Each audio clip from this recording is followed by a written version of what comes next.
Why am I blurry? I want you to be right here. Come on, autofocus. Find me. Find me, autofocus. Don't keep me out of focus, autofocus. Everybody is madly social media-ing at the moment. But we're live. We are here. This is TWIS. Everyone social media madnessing, getting those last-minute posts out. Thanks for joining us tonight. We are ready to start a show. Yeah? Yes. Team. Are we ready? I'm here. We're here, and we are going to start our show. Oh, what are we going to fill your head with tonight? With numbers, stories, and memories. There we go. Okay, let's start a show now. Ready? Yes. Okay. Justin, can I hear you? I believe so. Good, I can. All right. It was just very quiet. So, starting in 3, 2. This is TWIS. This Week in Science. This is TWIS. This Week in Science, episode number 701, recorded on Wednesday, December 26th, 2018. Top 11 of 2018.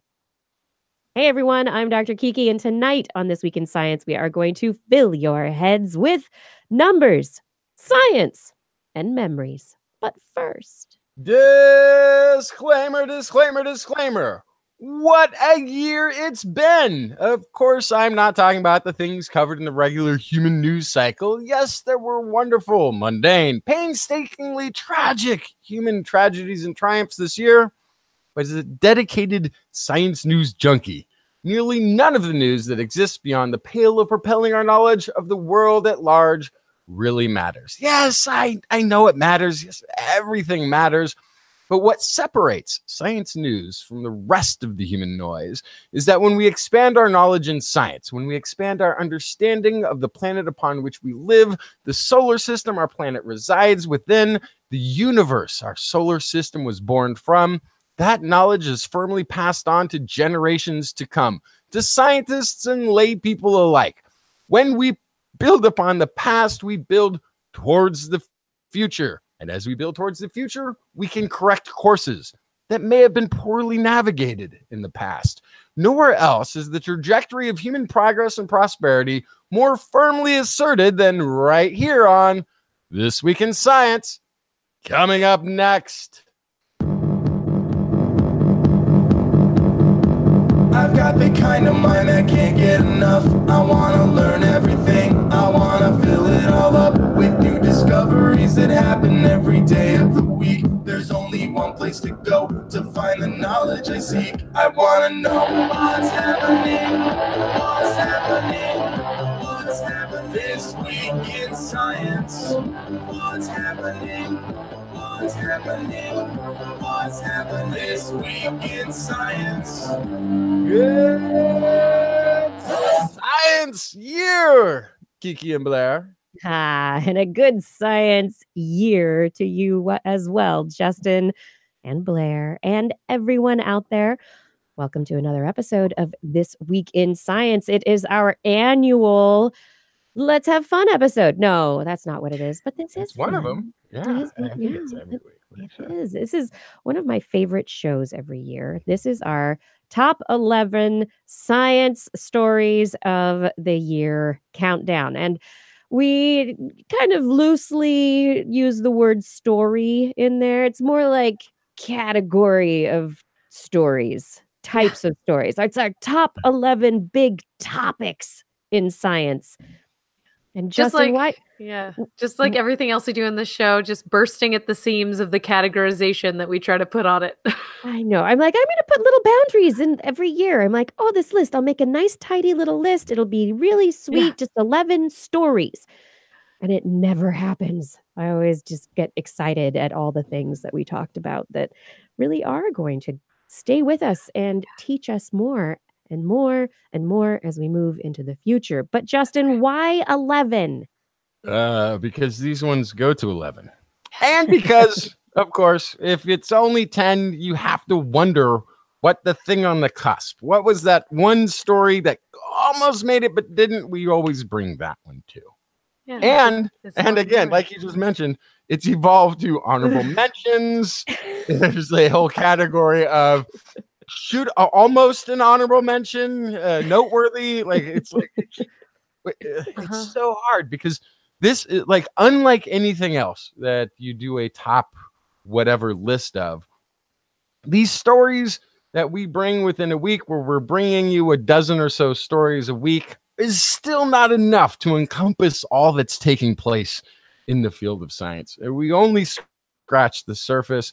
We try to bring the highlights.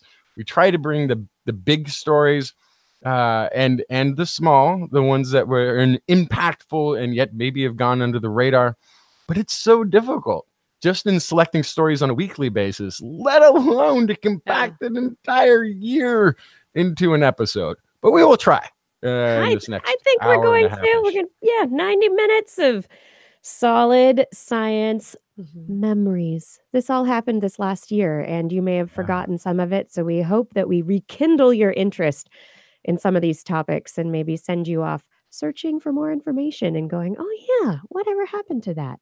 We'll keep following and as always seems to happen, the stories that we highlight in the top 11 seem to have a good foothold in that year to come too. Absolutely. It's tradition. It's the way it works. So instead of asking you both what you brought for the show tonight, we're all just going to dive in here. Yes. And as we jump into the show, I want to remind everyone that if you have not yet subscribed to our podcast or our YouTube channel, you can do so very easily by heading to TWIS.org. You can find links for our podcast, for our YouTube channel. And additionally, if you are at any podcast player that you may use preferentially, look for This Week in Science, and you will probably find it. Also, our calendars are still available for 2019. If you are interested in getting your hands on a wonderful Blair's Animal Corner 2019 TWIS calendar, get them now so I can mail it out to you before the new year. Come on, let's do it. Now let's really do it. Are you ready? Start the countdown. Number 11. Geology. And you might say, why geology? What are you talking about, geology? But there were some pretty interesting big stories. Did you know that our Earth is full of diamonds? What? That's right. One story that came out of an analysis suggested that, yes, our Earth, full of not the kind of diamonds that you'd put on your finger necessarily, but diamonds, and lots of microscopic diamonds in the upper mantle and crust of the planet. And they used sound waves echoing through the Earth like a bell to be able to make the estimation that there's a quadrillion tons of diamonds under the surface. It makes sense, right? I mean, diamonds are just carbon that's subjected to pressure. So it does track. There also was reports of, before there was a diamond dealing consortium, that diamonds could be found on the surface. Like some of the biggest diamonds in collections across the planet were just found. They weren't dug deep for necessarily. And that they were so plentiful that, like, if we all just had access to the number of diamonds in storage, they'd become like a lapis stone or a malachite. Like it's a stone basically. It's fun to imagine the wealth upon which we all sit. This planet is rich, a wealthy riches of diamonds. And also other carbon, the Deep Carbon Observatory assessed the carbon inside the planet and reported that there's like billions of tons of life down there too. Yeah. Microbial life, stuff that we had no idea about, but they're just looking at the organic signature of the carbon in the planet, in the crust, in the mantle even, that there is life that we have not even looked upon. Yeah, and I've often quoted it as 10% of the biomass on the Earth is below the surface, but the number is much, much higher than that. Yeah, and what was it? 15 to 23 billion tons of carbon. Which it's another reminder that maybe instead of looking outward, there might be some more time looking inward that we could do on this planet. Yeah, I think so. There's a lot here. It's our planet, right? Yeah. We're an extroverted planet. Let's be fair. We're extroverted. Let's spend a whole lot of time looking inward, but there's a lot going on.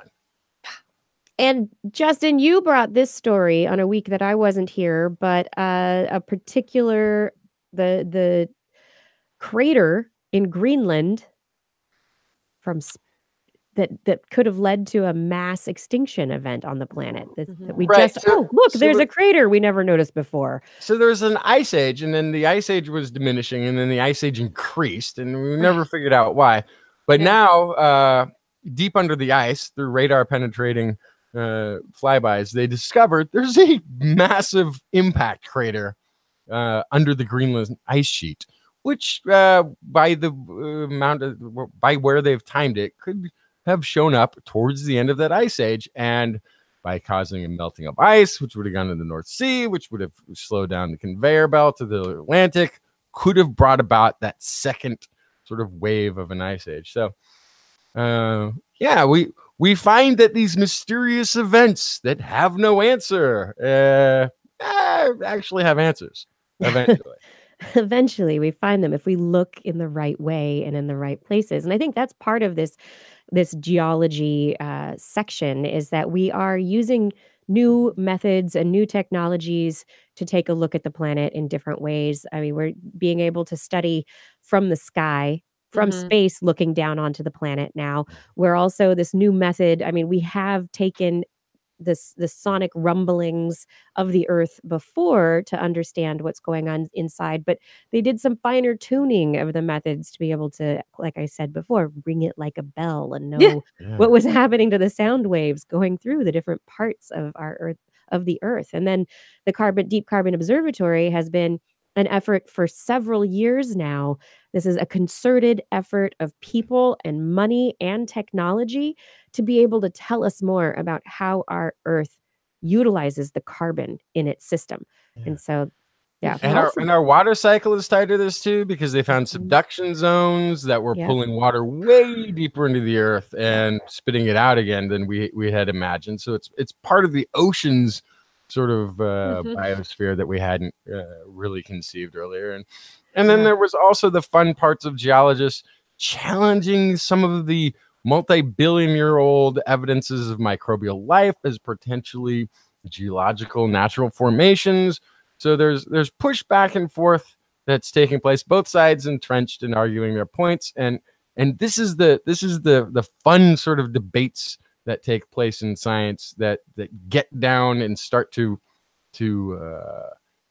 like peeling an onion, get down to the layers of what can actually be left at the end of disposing somebody else's argument, and that then is what's left is the truth. Getting to the truth. That's right. Thanks, geology. Is it time to move on to number 10? Black holes.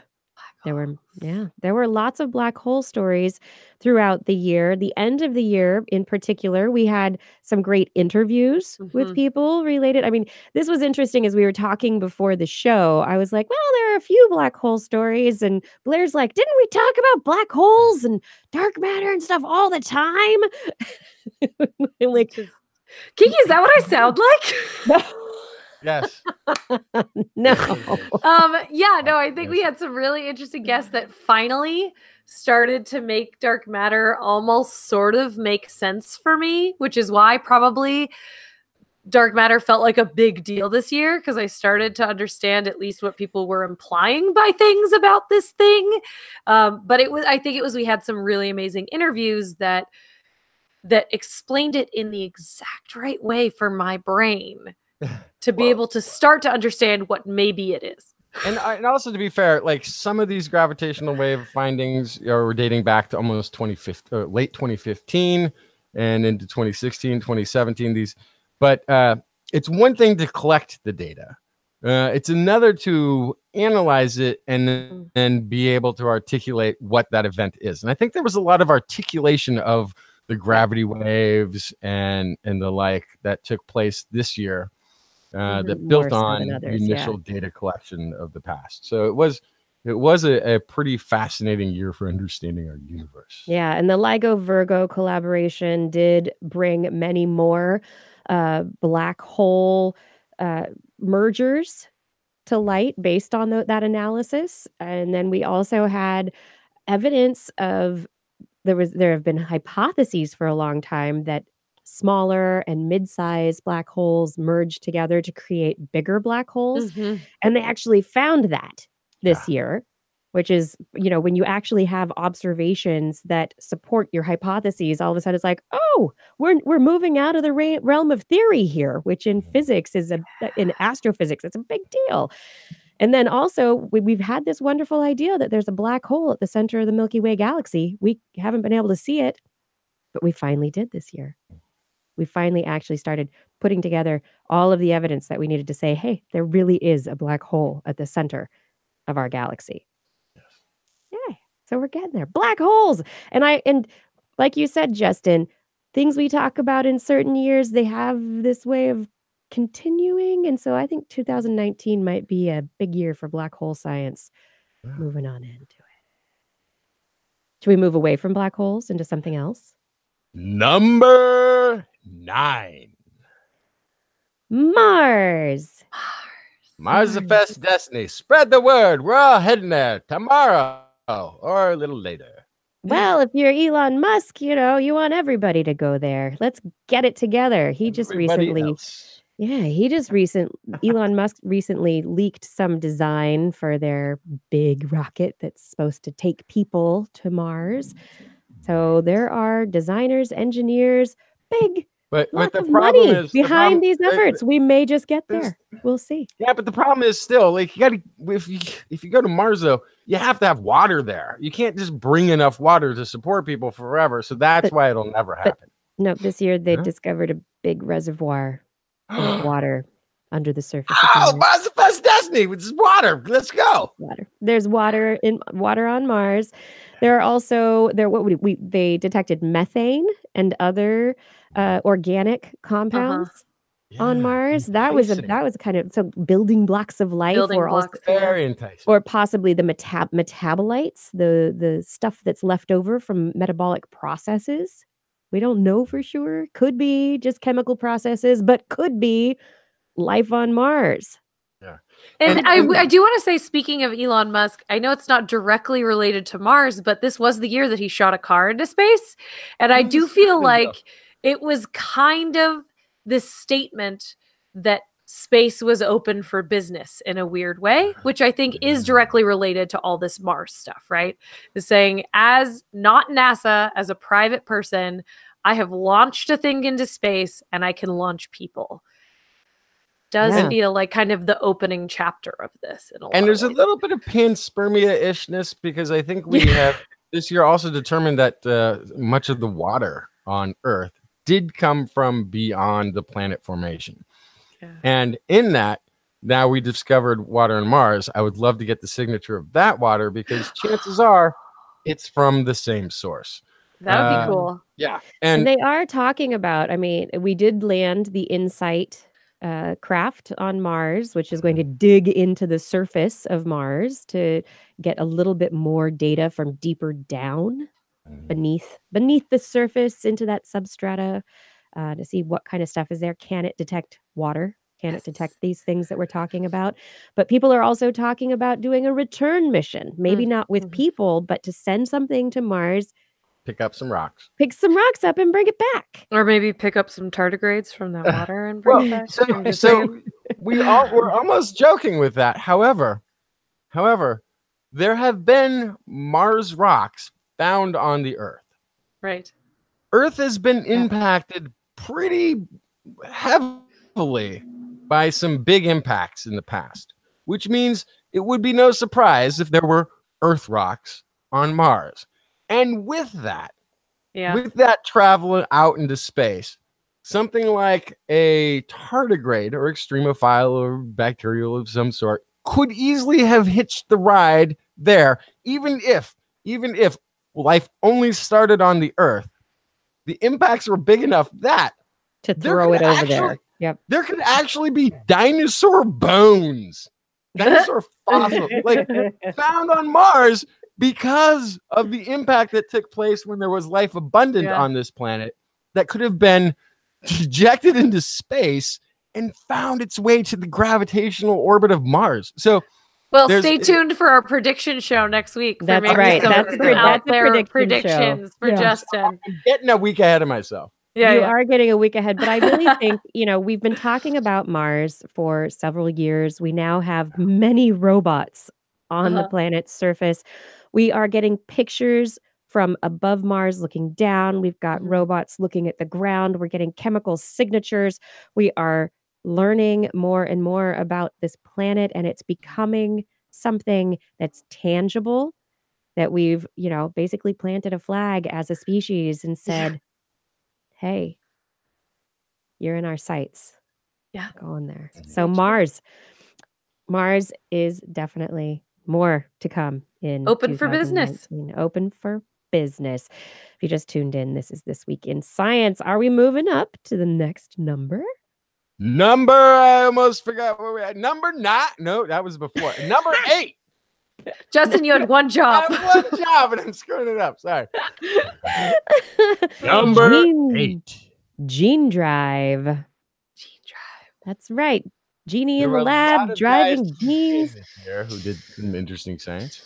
Yeah, this is something we put on the list and we debated about this a bit because it's like, well, there's CRISPR and blah, blah, blah, and there's all these things. And is this something that really belongs on the list? And we've talked about this in previous years, but I think this year is the year that it really became something that people need to know about, because this is the year that researchers created CRISPR. They used CRISPR to create a gene drive in mosquitoes that killed their ability to reproduce, so that it spread throughout the lab population and completely wiped them out. Yeah. And so the concept of gene drive is so important for people to understand when we're talking about biological control, getting rid of pests. Do we take this technology out of the lab and put it in the real world? It's a huge question. It's really scary. So this is okay. So this I thought was a last year story, and I was corrected in that last year it was being proposed that we had the ability to do a gene drive, and that this year we actually demonstrated in a lab condition that it was possible and showed its efficacy. Completely, the efficacy was above and beyond. Yeah, which is scary. Go ahead, Justin. Oh, and also, like, I'm gonna spoiler alert. CRISPR is not on the list this year. In that the tool that we reported on many times is now overshadowed by the things that tool creates. Yeah, now it's just a tool. It's not a story anymore. So special mention to CRISPR just because it's a part of a lot of stories that took place this year, but it's been overshadowed by the actual things it's made. Right? Yeah.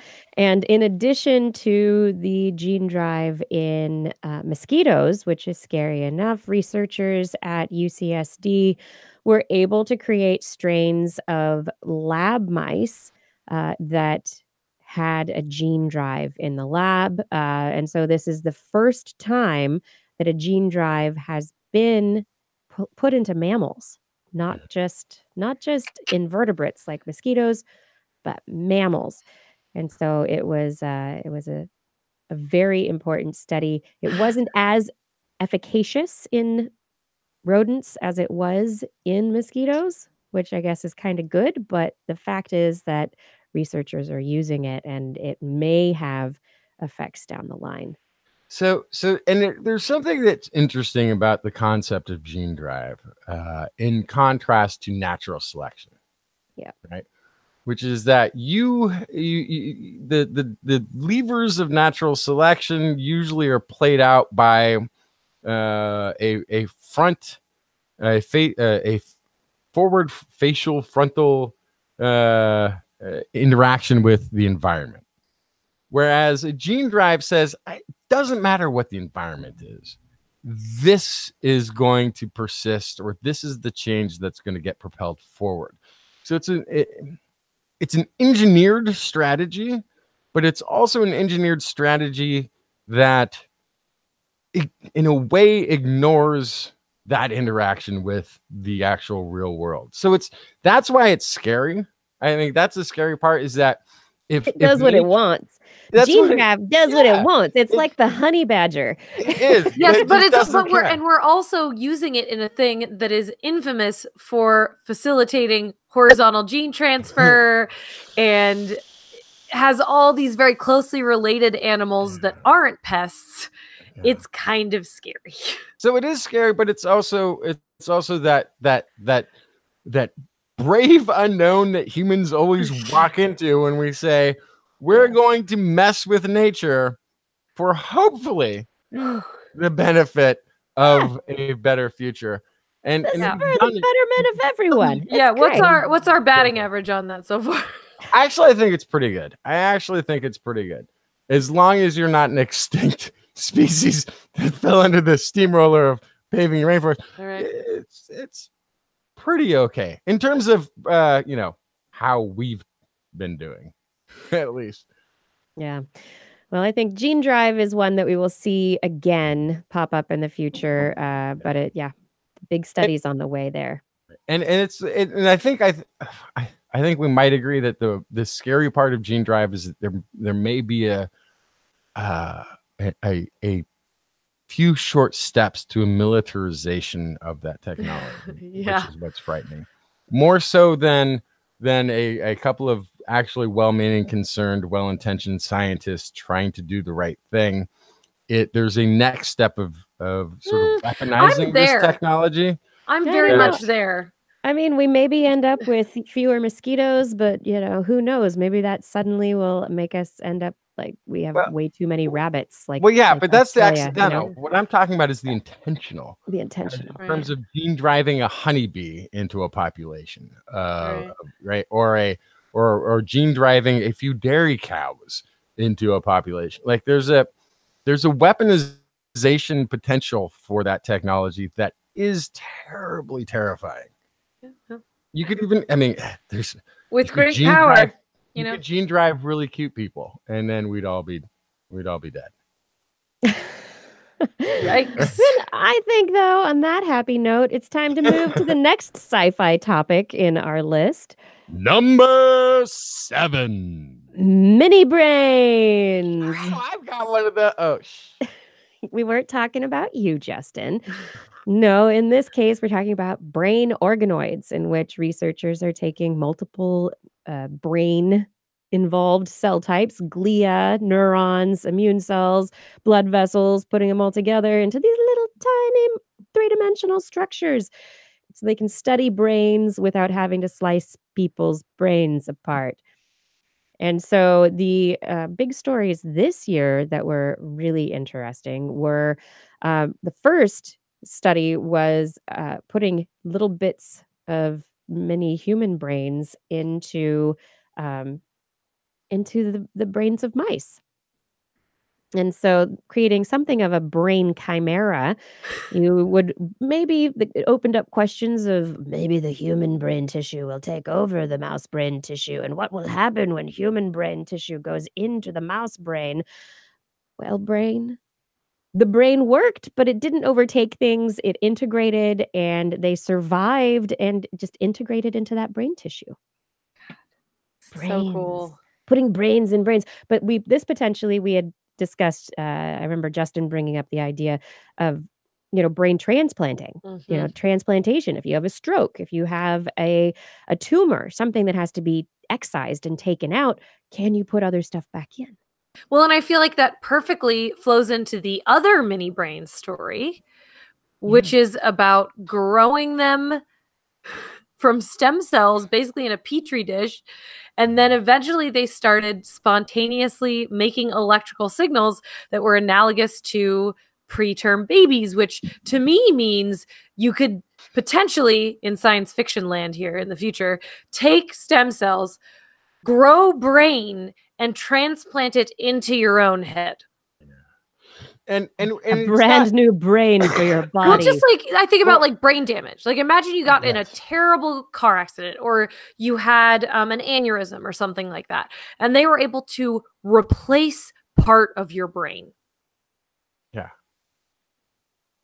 Well, Right. And then I would tweak that just slightly a little bit, and also say that if the math center of your brain is not as large as you would like it to be, or the language, no, I'm serious. Like, it's not necessarily like a full brain transplant, but you could add on specific type of brain organelle to a specific region of the existing brain, with a slight grinding out of maybe some of the inner skull to make room, or taking out of. So now we're moving from science fiction into the comic books, where there's the supervillain with the glass case and the huge brain underneath.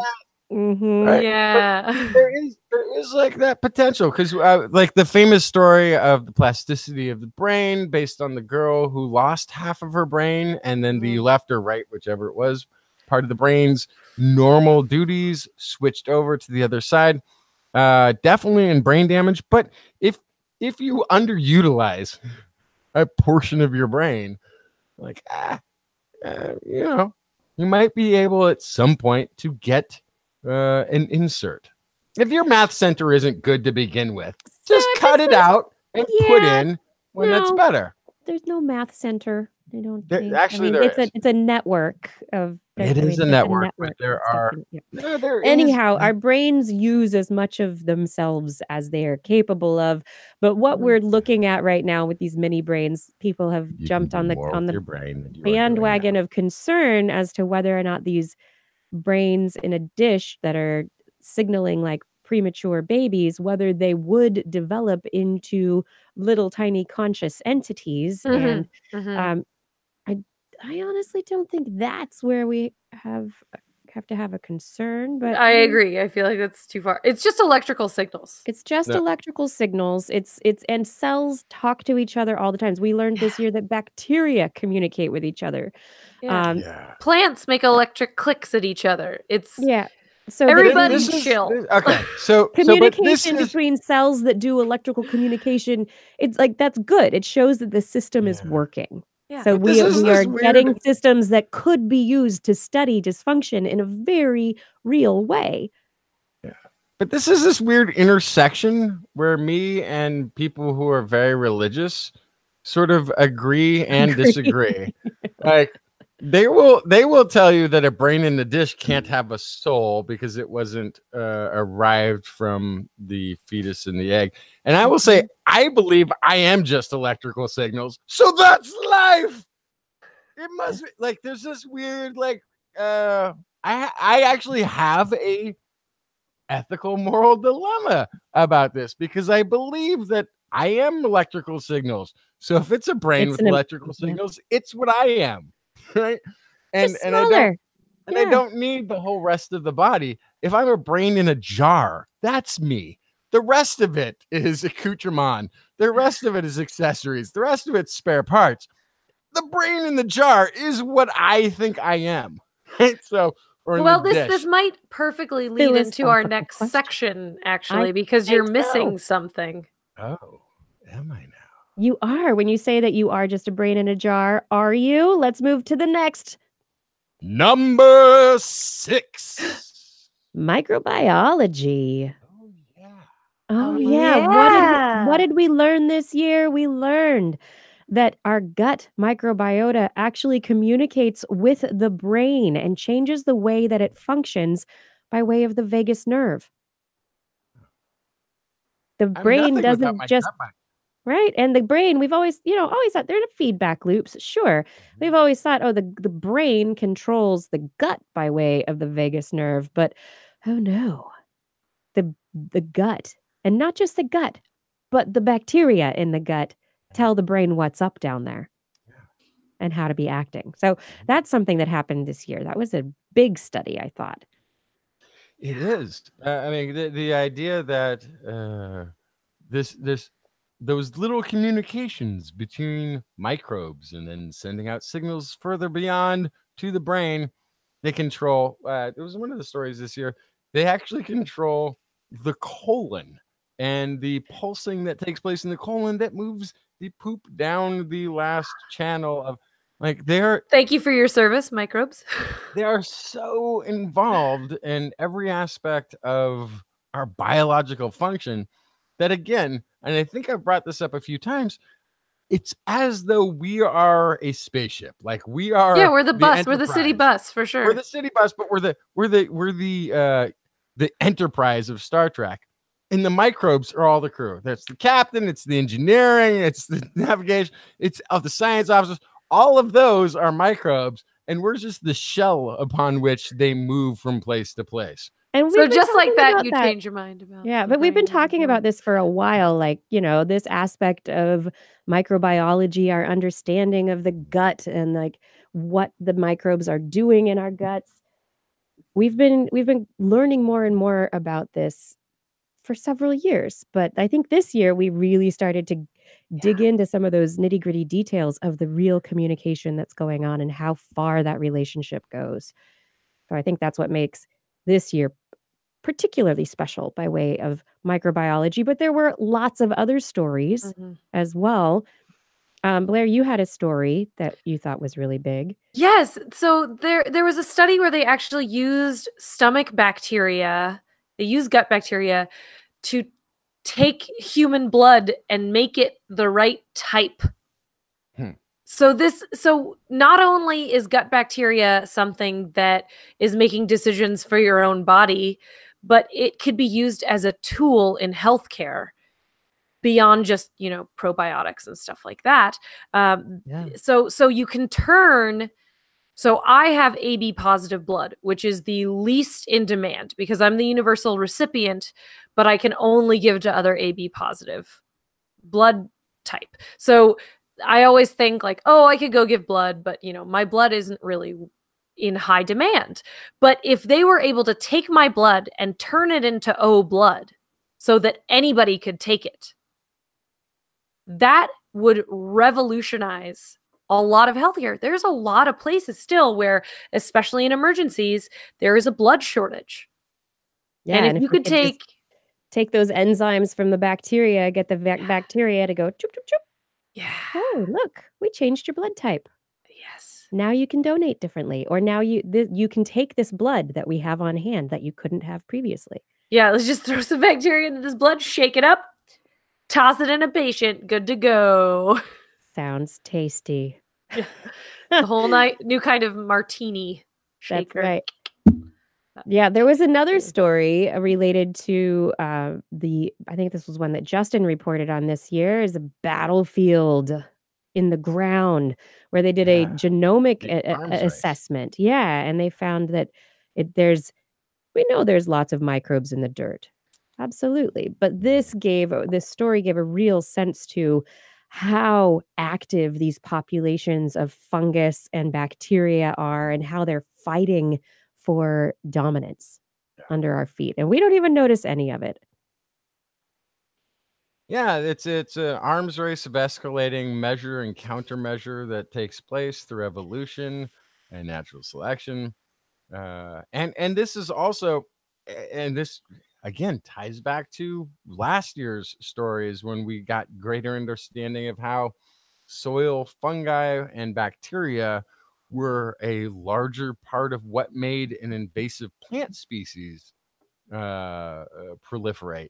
Had less to do with the plant's ability to grow than it did either the bacteria or the fungi that came with the soil of the plant's ability to outcompete its neighbors. That was the deciding factor, the important factor in whether or not an invasive species could spread or was quickly depleted. Yeah, and the fungus and the bacteria that dominates, right? These species of microbes, they determine nutrient transfer within the soil, from the soil to those plants so often. And that, yeah. So it's we talked interesting implications for agriculture as well. Oh, absolutely. So bioag these days is also very heavily focused on microbial and fungal addition to soil. They're very much focused on even trying to apply a probiotic to the seed to see that whether or not this or that probiotic has a beneficial effect on a seed after it's planted. I mean, whether we know what we're doing with that, like if that this is the sort of thing I thought of, was like maybe the probiotic that allows for the giant bushels of soy in one field is totally devastating to the tomato field across the road, right? Like we don't really know what's a probiotic and what's something that's going to have a negative effect yet. But this is something that bioag is in agriculture is very heavily focused on right now, is what's going on in the soil in terms of life. Yeah. Were there any other big microbial stories that you want to talk about, bring up before we go to the break? Links to different mental illnesses have been microbiome, links to immune responses. I think it was this year that we discovered that viruses could be transported across cell walls into the bloodstream, and where they go, we still don't quite know. There's that, and they also travel in groups, and they do better when they travel in groups. They kind of pack up. Yeah, so it's too much to cover in the synopsis, but yes, the microbiome is again still, and then we didn't even touch on nutrition, of course, but again, everything we know about nutrition is totally irrelevant if you don't take into account the microbiome now. Like nothing about what you eat necessarily matters if you don't have the microbiome that can do the thing that transfers that into nutrient that you can use, much like plants and microbiome of the soil. If it's not the right mix, it won't do you any good. But we don't necessarily know what that good is unless you buy Dr. Justin's, not a real Dr. Poop pills, in which case you are assured you are getting the best nutritional that's right. Be assured. And on that note, I think it is a perfect time for us to jump to a break. Stay tuned, everyone. We have the top 5 in our countdown of the top 11 science stories of 2018 coming up in just a few moments. So stay tuned. We will be back after this.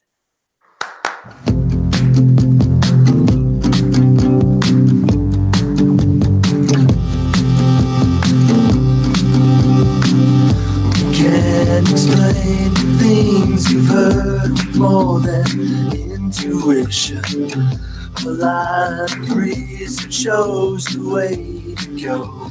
New conclusion. The methods of hypothesis and patience are the only things I need. Put on a pair of goggles and go looking for the things I couldn't see. Thank you, everyone, for joining us once again for another episode of This Week in Science. If you haven't heard already, we have a calendar that you may really enjoy. If you haven't gotten yourself a copy yet of the 2019 Blair's Animal Corner TWIS Calendar, go to twis.org right now and click on the toad in the sidebar. That'll allow you to buy the calendar at $20 plus shipping and fees. And you'll be able to get the calendar because I'll send it to you. We have a few left, so make sure that you get yours and don't get stuck without a calendar. I mean, who wants to be stuck without an amazing TWIS calendar? Not you. So go to twis.org right now.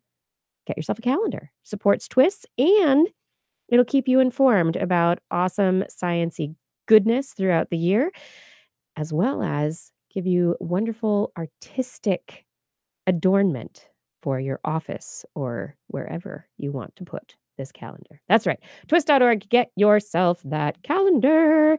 If you also want to help TWIS out at this end of year time, another way you can do that is by donating. So you can donate two ways. If you scroll down the side, you can click on the yellow donation buttons, or you can go to any of the most recent episodes and look for the pink buttons at the bottom of the page to allow you to donate in a recurring fashion. If you like the recurring fashion thing, but you're not so into PayPal, we've got Patreon. Click on the Patreon link and it'll take you to our Patreon community, which is also located at patreon.com/thisweekinscience.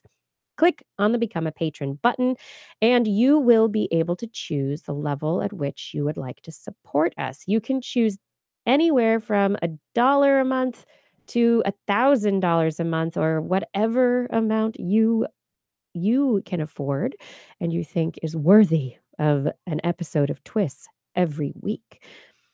We suggest the $10 a month level because we get to thank you on the air. That's right, $10 and up a month. $10 is nice too because it's kind of like, it's like your nice cup of coffee every week. That's about how much it costs. Probably that's less than a nice cup of coffee every week, but that's it. $10 a month. And you will help us out immensely, and we will say thank you. Use your name, say thank you at the end of every episode. Another way that you can help us out is by buying more of our things. If you like our TWIS calendars, well, you can find some of that artwork on goodies in our Zazzle store. Click on that Zazzle store and you'll find lots of items like mouse pads and luggage tags and pillows and mugs that have Blair's wonderful calendar art on them. There's also TWIS logo items like mugs and polo shirts and tote bags, all sorts of fun things. A portion of the proceeds does go to support TWIS. The final way that you can always help us out is by subscribing and getting other people to subscribe as well. That's right. Get them to go to twis.org, click the subscribe button. It's big and orange and you can't miss it on the page. Click on that subscribe button. Gives you YouTube, iTunes, and Google Play as an option. If you're not into those things, you can look for This Week in Science in whichever podcast directory is your favorite. Spotify, Pandora, we're on them. That's right. Oh, everyone, thank you so much for your support and for being a part of our TWIS audience. We love that you're here with us every week, and we couldn't do this without you. Thank you for your support.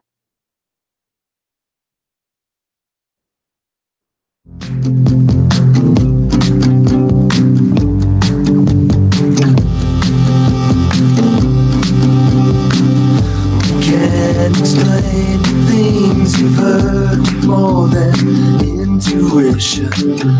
A lot of reason shows the way to go. New conclusion. The methods of hypothesis and patience are the only things I need. Put on a pair of goggles and go looking for the things I... And we're back. You're listening to This Week in Science, and we are doing the countdown show, top 11 of 2018. Since Justin's not here, I'm going to do the next one. Oh, wait, okay. Yeah, no, but it might help him come back sooner, but I have something I want to throw in right here. Oh. Ed Dyer sent us a letter for his top science news picks of the year. And so I want to say thank you to Ed for sending in his letter and his top picks in no particular order. The top TWIS story of the year, he says no particular order, and then he proceeded to number them all. The top TWIS story of the year, his all-time best TWIS episode, is Blair's unboxing of her Enchroma glasses. This shows how people with all levels of disability are having their lives enriched through technology. That was a super fun. We still have some videos that need to come out related to that on that note. 2, on that same theme, 3 patients with chronic paraplegia were able to walk over ground thanks to precise electrical stimulation of their spinal cords via a wireless implant, demonstrating that people, even with the worst kinds of disabilities, are being given the ability to become more mobile, to engage more in public life. Climate change, because that's a big one. NASA's time lapse of the disappearing Arctic polar ice cap was more graphic evidence of the degree to which accelerating climate change is affecting the planet. 4, technology is providing tools that can help mediate the pace of climate change and lessen our polluting of Earth's environment. It's including less polluting concrete because that is something that's potentially going to come out. CRISPR-Cas9, as we've been talking about, is another one he picked. Process of revolutionizing how we treat genetically based conditions. And NASA's InSight Mars lander not only will be providing an important tool for exploring the environment on Mars, it's also helping to generate more public interest in space exploration. Yeah. It's a great list. Ed, thank you so much for writing that in. So what number are we on right now in our countdown? Number 5. Evolution. Oh. And what do we mean by evolution? That's a tough question now. It's a big question, but Blair, I think that you had several of these stories picked out as important. Oh, for I this sure year. did. Yeah. So why don't you jump on this one? Yeah. Well, the one that I kept bringing up over and over and over was about turtles because, Because you like turtles. Well, that is true, but I really felt like this was important, you guys, for real. So turtle evolution has always been this giant question mark. They're a dotted line on the family tree of vertebrates. They go, oh, they could go here, they could go here. It's just like the shrugged shoulders of evolution. Probably about almost 10 years ago now, they found kind of a missing link, an animal that had a plaster on the bottom shell, but not the top, the carapace. They were like, oh, that's cool. So we definitely see like fused ribs, at least. So we see something, but they still couldn't figure out where they belonged in the family tree based on that. They were getting closer. It was kind of going, you were getting that missing link, and then you still needed the next missing link. And so they found this year in August, they found a turtle with no shell, but a toothless beak. And so they think they know exactly when these guys happened, which is about, this particular missing link was 228 million years ago. So I think that we're getting to the point now. I just feel like it's very symbolic that a lot of these kind of question marks in science and in evolutionary history, our measurements and our searches have become more and more specific and refined until pretty soon a lot of these question marks, a lot of these dotted lines are going to become answered. And I just can't wait to see what textbooks look like in the future. Like, my brain is just... But there will be happy turtles in them. We discovered ichthyosaurs, which is like the dolphin-like sea reptile, had blubber, which indicates a self-regulating heat, which means we're probably warm-blooded, which is another... And they are very dolphin-like, but it's completely convergent, which also is a great sign that natural selection works in evolution, that we have. And we've talked about a lot of convergent evolution over the years, let alone this year.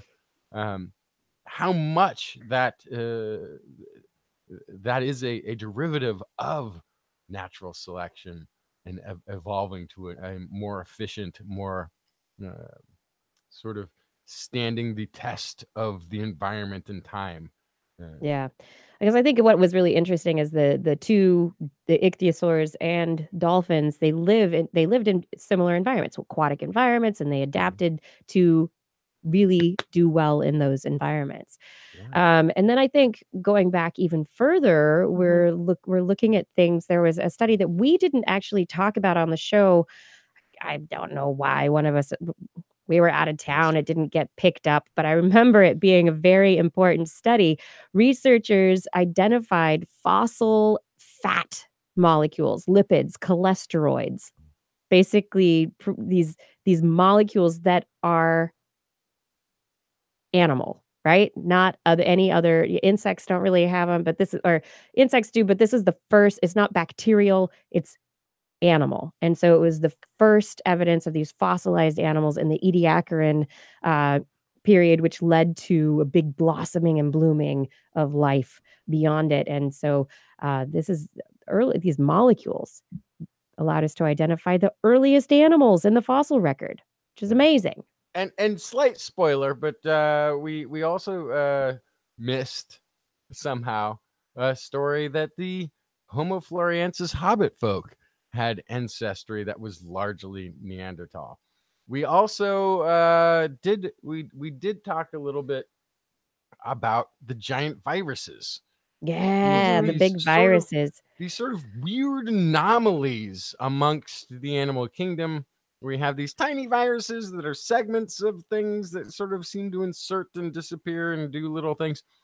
But the giant viruses, which we know are very ancient, were found to be able to generate a sort of random DNA sequences. Yeah, they can synthesize their own protein. They Yeah. were synthesizing, And that's one of the things in where an it's viruses. experimental The definition of a virus is they can't do this themselves, right? Yeah, man. Viruses are like these undead parasites that rely on cellular machinery to do their bidding. Right. And here And they yet, were found to be generating that machinery that could be then either taken up by other things or were just, and so they would, and this generation sometimes worked, sometimes was effective, sometimes wasn't.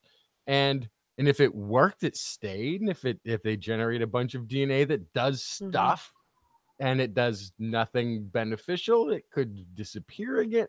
But it was this really fascinating story, because then you start to think like maybe a lot of the early evolution came from this ability for this weird virusy, not lifey thing to generate random DNA code and just see what it does.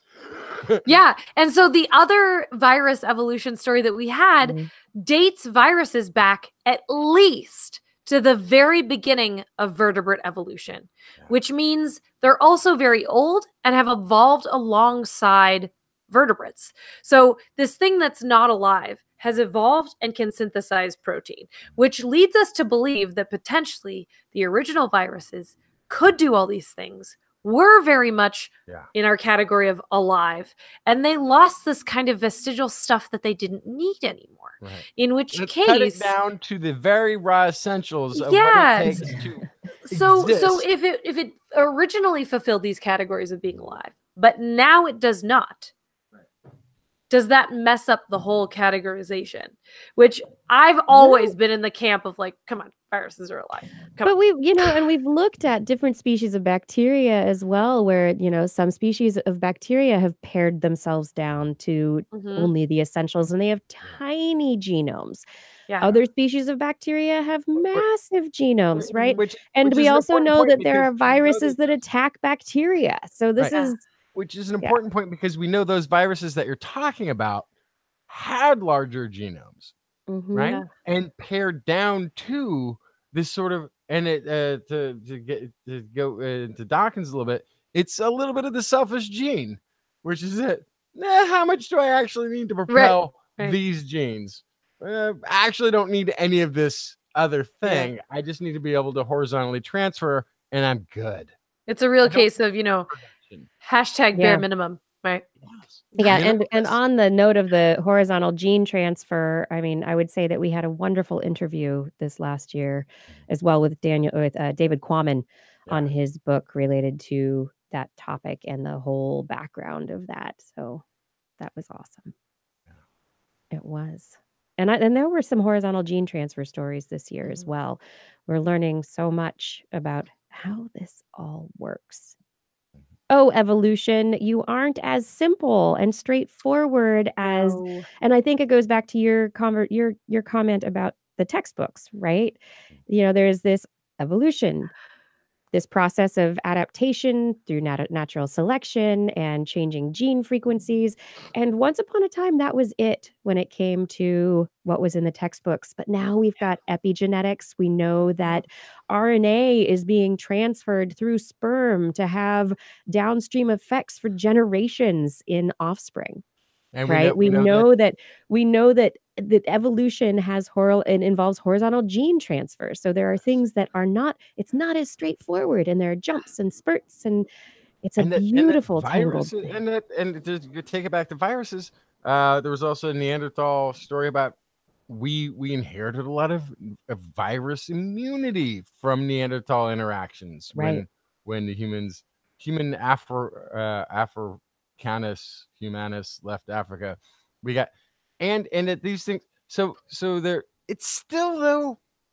One of the beautiful things about the theory of natural selection is it still works scaled down to things we didn't know were taking place. Is epigenetics becomes part of natural selection. Yeah. The horizontal gene transfer becomes part of natural selection. It's the sort of beauty of that concept is that it's like whatever template you throw at the world, it will be tested by the world, and its success will be determined on those interactions. Works all the way down. Yep, absolutely. Speaking of working all the way down, let's go down. Let's go down deep to let's go deep. Number 4.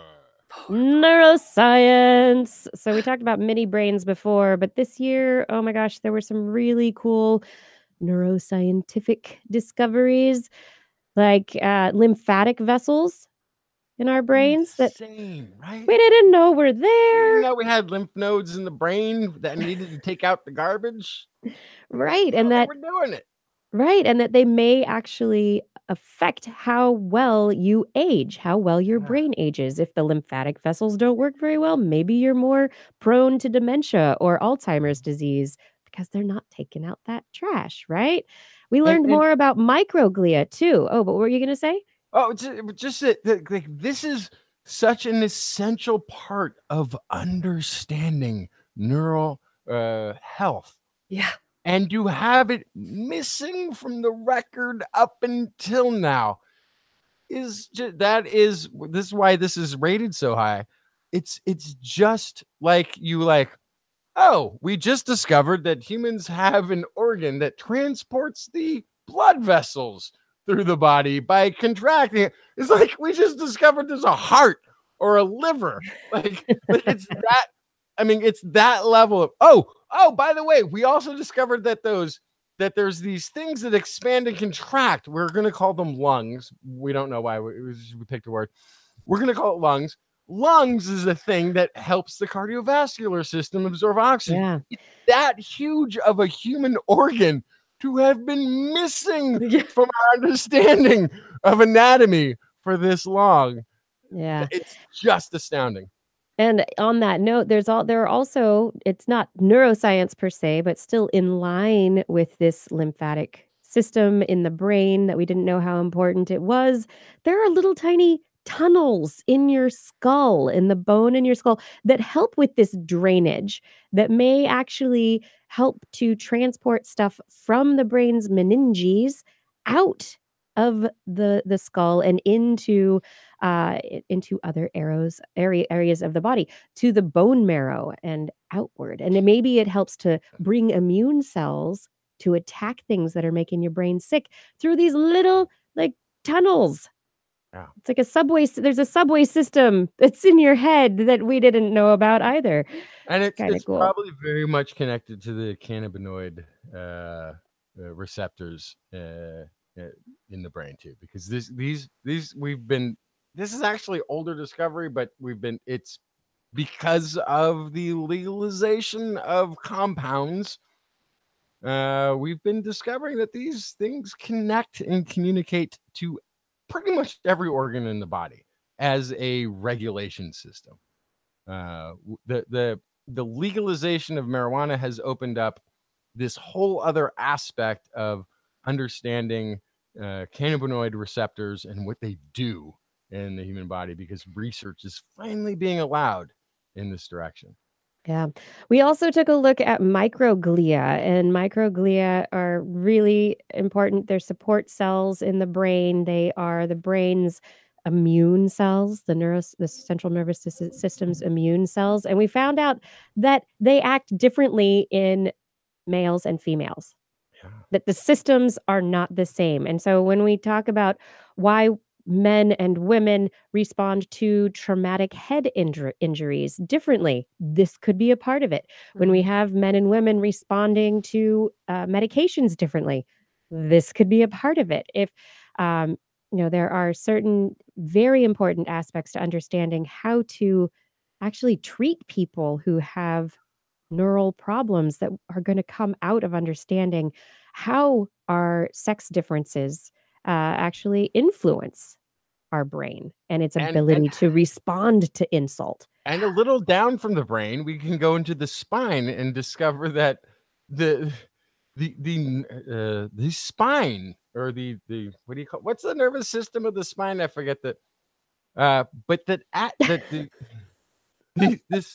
nerves of the spine actually communicate to organs to modulate when there needs to be a rebuilding effort or this. That's right. We did that. Stem cells. We found that stem cells are actually turned on by nervous input. That the central nervous system, by the central nervous from system. the brain. They've sort of been delegated this task of like, you're now in charge of whether or not the liver regenerates or whether the heart does the reconditioning, and so the whole system of the body turns out to be much more complicated, complex, and hierarchically delegated to different regions to do different tasks than we imagined. And so now we then have a clearer image when trying to address human body health, that it's not all this or that. We have to we can now sort of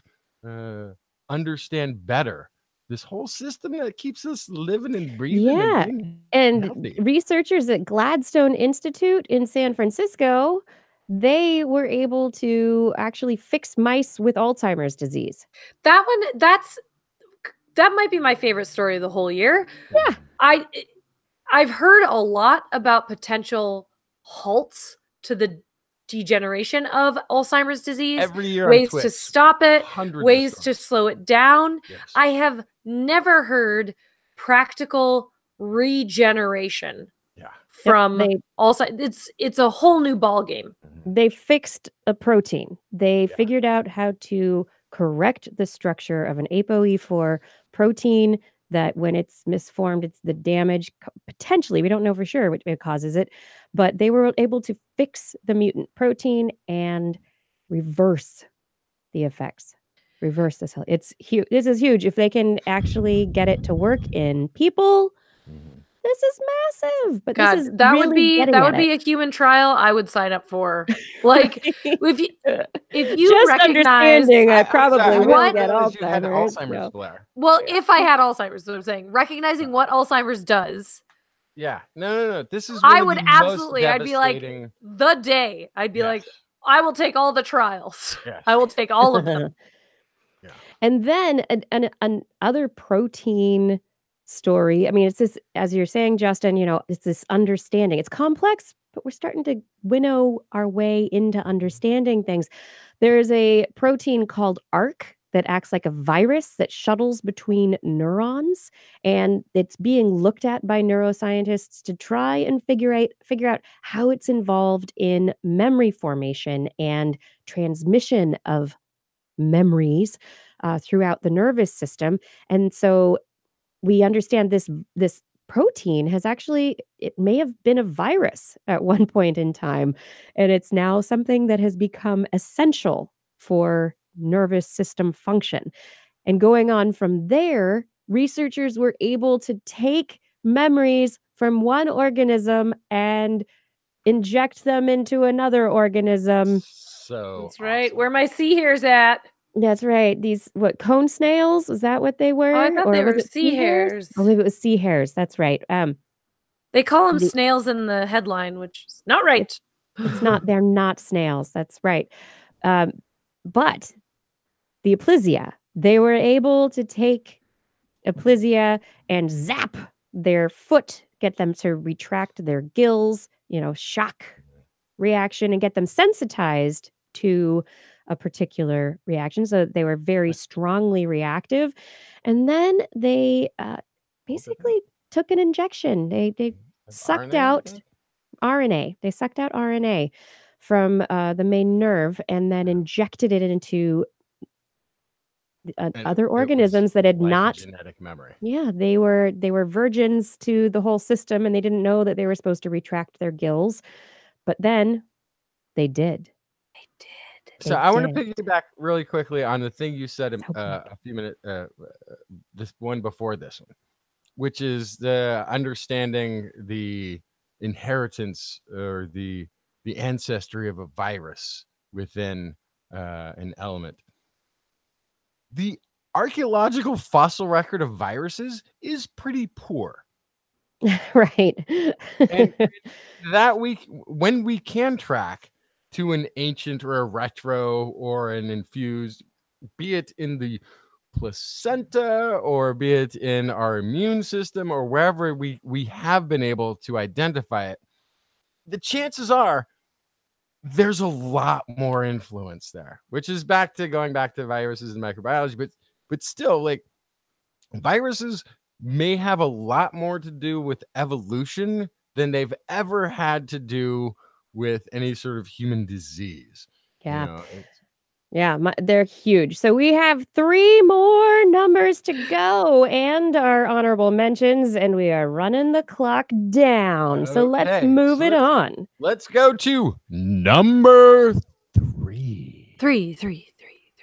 Pregnancy and stem cells.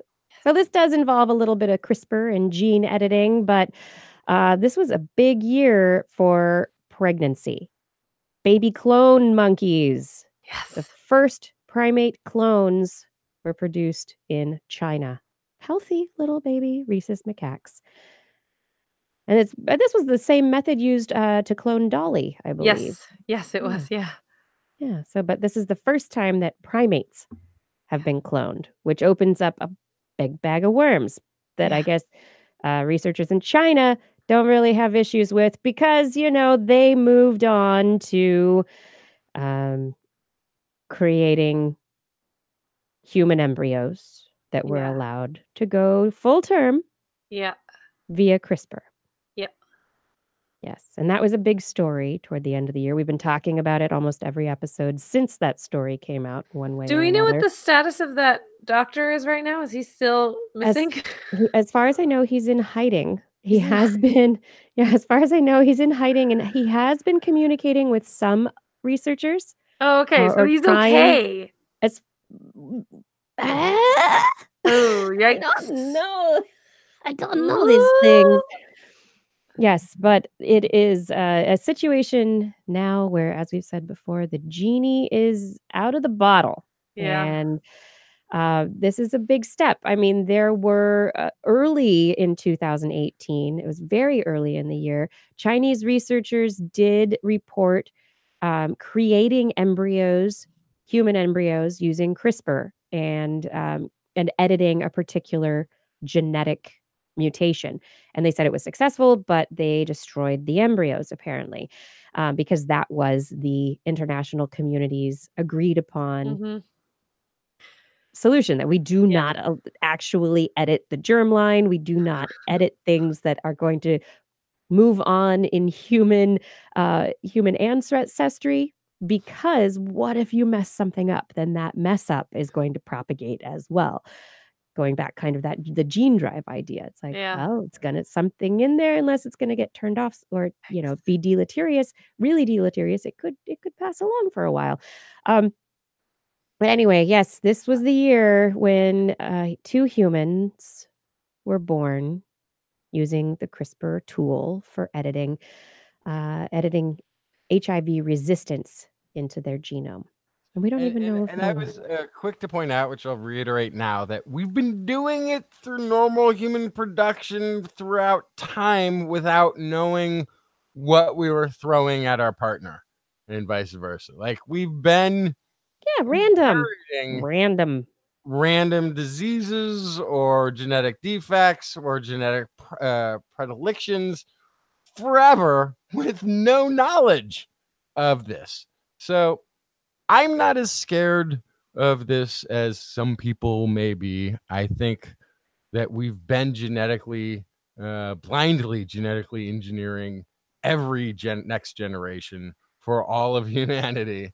If we put our finger on 1 or 2 or 3 or a dozen or 100 genes, we're not affecting human evolution to the point of transforming or creating a gene drive going forward.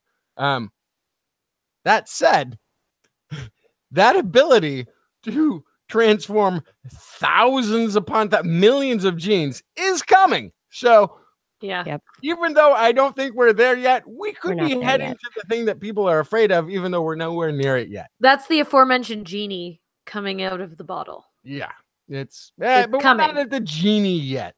It's a minor genie. The bottle's prematurely uncorked is the This point. genie's like, I can grant you 3 suggestions for things you could do this year Sure. to improve your life very slightly. It's like Clippy pops up. It looks like you're trying to make a baby.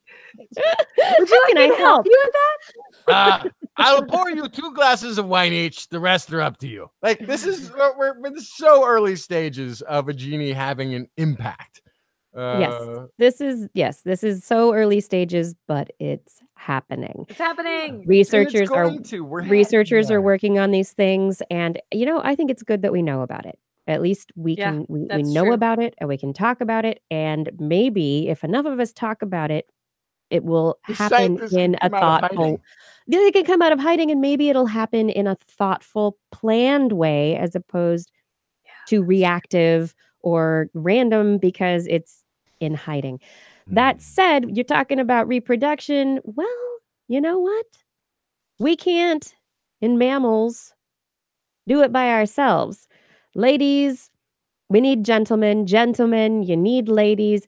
So what about unisexual reproduction? Well, this year, some researchers actually successfully managed unisexual reproduction. Their paper in Cell Stem Cell Generation of Bimaternal and Bipaternal Mice from Hypomethylated Haploid ESCs with Imprinting Region Deletions.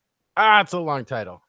That's a long title, but in effect, what they were able to do is get females to kind of reproduce successfully. They created from embryonic stem cells female mice that had certain deletions in their DNA. Then they were able to put the cells together and boom, they had babies. But when they did the same thing using males, it didn't work. Right. So there's something going on in the male DNA that is happening differently from what's going on in the female DNA. We know at least one of their chromosomes is weirdly short. Yeah, but I believe there are more to it. But what they say is that their results highlight factors necessary for crossing same-sex reproduction barriers in mammals. And so for same-sex couples in the future, this may not be a barrier for much longer. This may be something that will eventually allow everyone to have children in the way that they want. Yeah, put those two stories together, your CRISPR babies and your unisexual babies, and you might actually be able to have a parent with 2 dads or a child with 2 dads or 2 moms. Yeah. And then the baby clone monkeys and the transplanted uterus. Oh yeah, that one. Yeah, but I want to say the only downside to unisex genetically what do you call it? Fertility technology is that's who's left to adopt children. Like, socially, that's true. Yeah, no, it's a fair point. Okay, but but you know what? I know the technology is being worked on because there are plenty of same-sex couples in nature. No. But mammals totally aren't really capable technology. of it. I'm totally for it, but it's also like, who's left to adopt children if it's not for same-sex children, couples? Yeah, we will see where the future takes us on that note for sure. But where is the future taking us right now? To the future? Oh, we are at I got to cheat. Number 2. Oh my gosh. Climate change. Dun, dun, dun. This has been near the top of our list year after year after year after year, and it's back again. It only didn't hit the very top of our list because we have one that, but there's more stuff going on in another area, but not much more, really. We talked about climate issues almost every episode this year. Yes. And I've got to do my my shtick. It's we call it chlamydia here because climate change sounds like an adjustment on a thermostat to a different internal climate. Global warming just sounds like it's going to be like springtime, maybe a little bit early summer. But chlamydia is a thing that you know that you don't want to have on your planet. You don't want your planet to contract chlamydia. No, So you don't. Don't want it to get that terrible disease. And once yeah. it has it, how do you treat it? And What are we gonna do? this year has been illustrative of the effects, affects, and results from, and the more and more increasingly dire predictions of what is still to come. Yeah. Lots of bad news. IPCC issued a report recommending that we really need to limit ourselves to only 1.5 degrees of warming in degrees Celsius. And you put that mildly, because in the actual IPCC report, it says we really, really, really, really, really, really, believe me, really need to do something. And we need to reduce our carbon dioxide emissions globally by more than 1 billion metric tons in the next decade. Only in the next decade.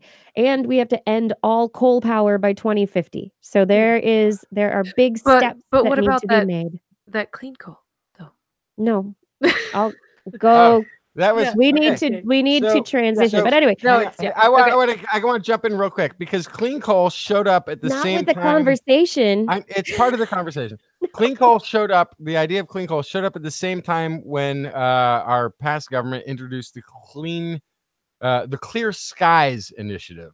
Yeah. Which actually reduced regulations on output of CO2, which was and mercury and lots of other harmful things, and lead, which was actually, I think, intended to clear the sky of birds, is what that was. Yeah, don't worry about those airstrikes anymore. Yeah.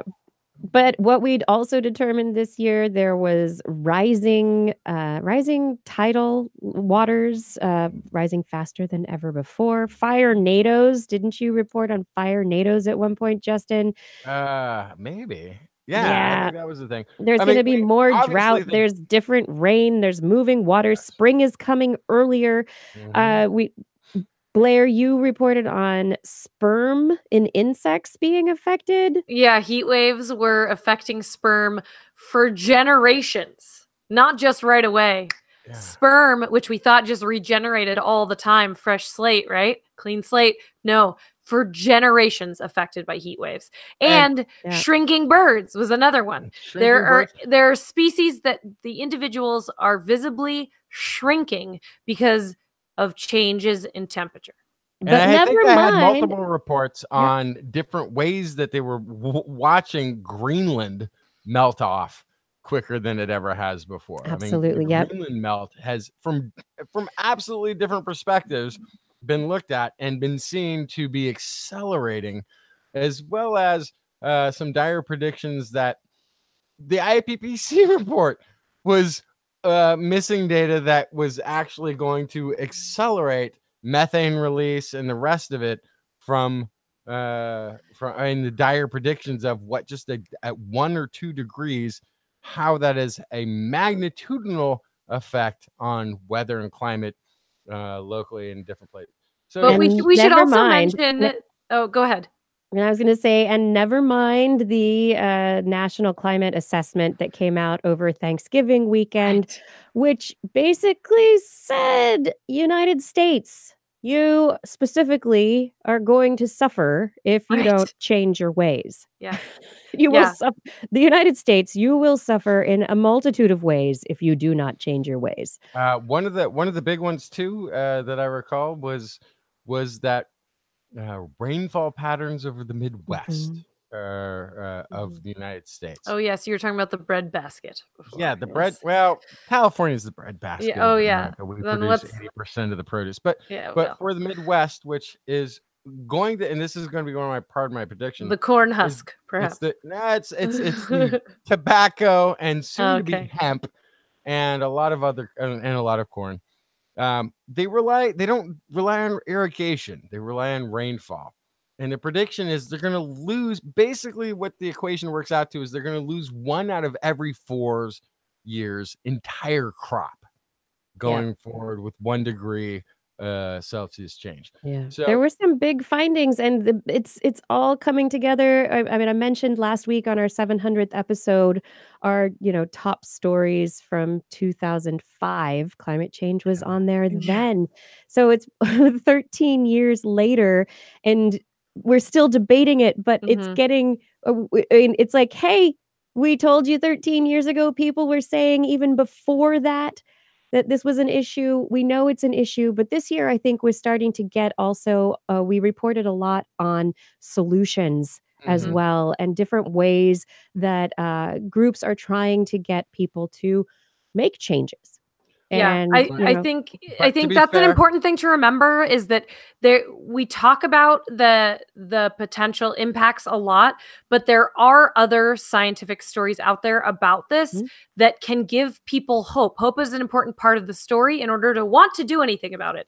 And there is, to anybody listening now that wants some of that right now, we can't go through all of it right now, but you can look for climate optimism is something that you can look up specifically, and they'll tell you about new technologies. They'll tell you about rising social science related numbers related to climate change and climate action on the community level. We have seen a pretty big needle shift also, because it's not just us yelling about this anymore. The narrative is growing.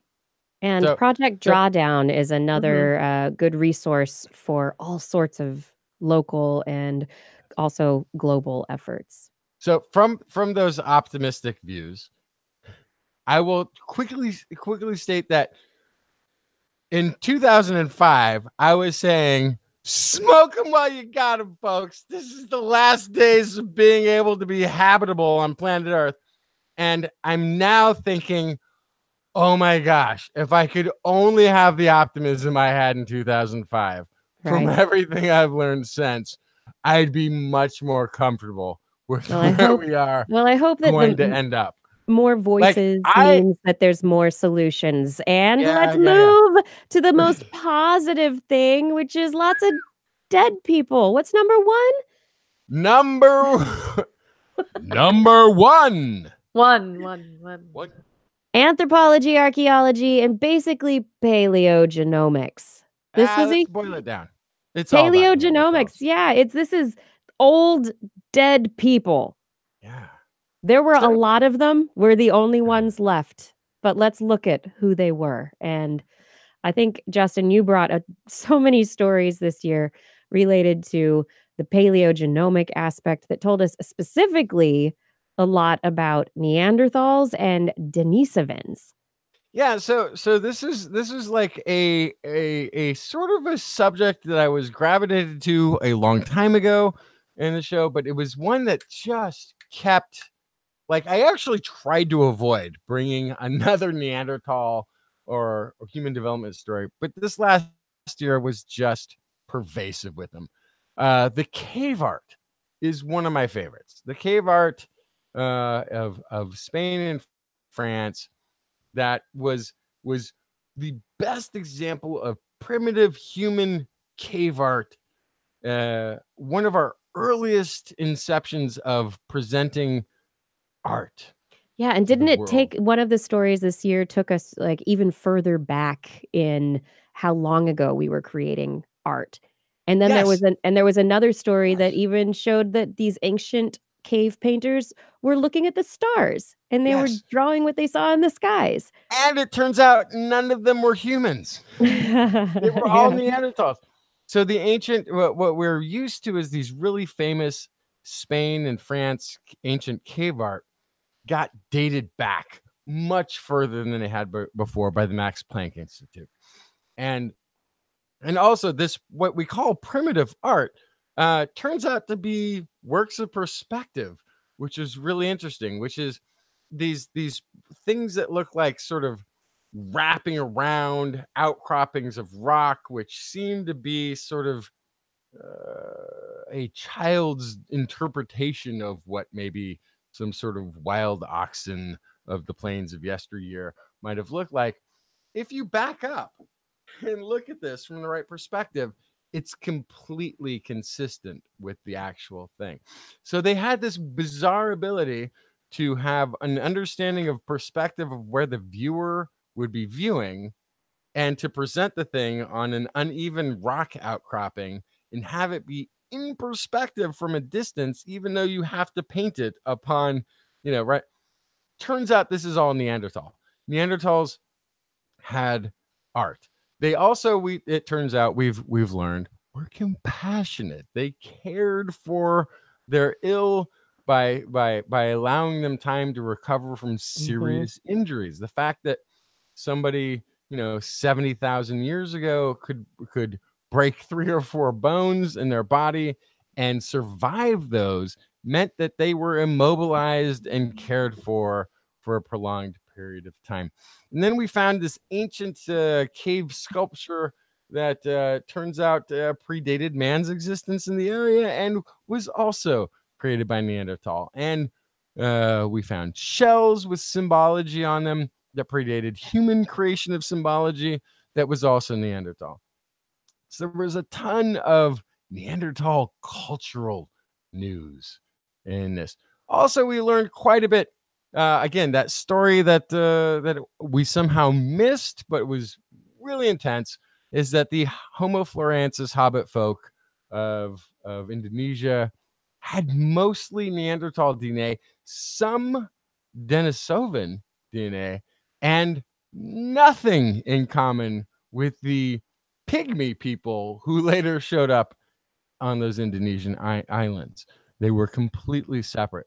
So we had talked about Homo erectus as having been the ancestor of Homo florensis. That was postulated very heavily.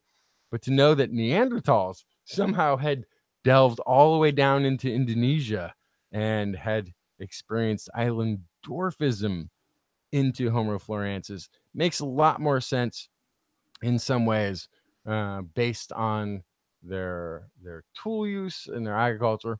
Also, African origins. Our African origins that we thought like there was this group, this one section, this one segment of Africans who left. Now we understand that there wasn't so much there was periodic isolation, which created genetic diversity within Africa. But that those groups, when the climate changed, would meet up and interchange, and there's this completely altered view of human ancestry, which is a braided stream now, which even includes Homo naledi and Neanderthals and Homo erectus surviving later than we thought it did and interacting with what we would have considered a modern man. So all of our human ancestry, all those things that we have looked at in that sort of, that evolutionary chain of the ape to standing more upright, is missing the people that we invited to the parties that led to the next slide. We are the last standing example of an intense experiment of nature, of upright hairless ape, that is the experiment that has gone on for millions and millions of years. And while we consider ourselves to be the result, it's not like a game of Survivor where we didn't win. Right? We're a collage of all that came before. Or like a sourdough starter that had a lot of different things added to it, you know? Those sesame seeds Maybe and was poppy mixed. seeds Yeah. right? They weren't in the original plan, but it was this whole collection of things. Yeah, this year was amazing in terms of what we learned about that past and how that braided stream has come together, and we're still learning more, and we're still here, and we're learning more about ourselves all the time through genetics, through this practice of using science to tell us about who we are, where we've been, where we came from. And that is our top 11. for 2018. We did it. We did it. But we have some honorable mentions because there Because were so many stories. 11 is not enough. Because Even 11 is not enough. I have a whole section about spiders and sharks that I wanted to bring up real quick, just because also to plug a different story, not even about spiders and sharks, but this is in September.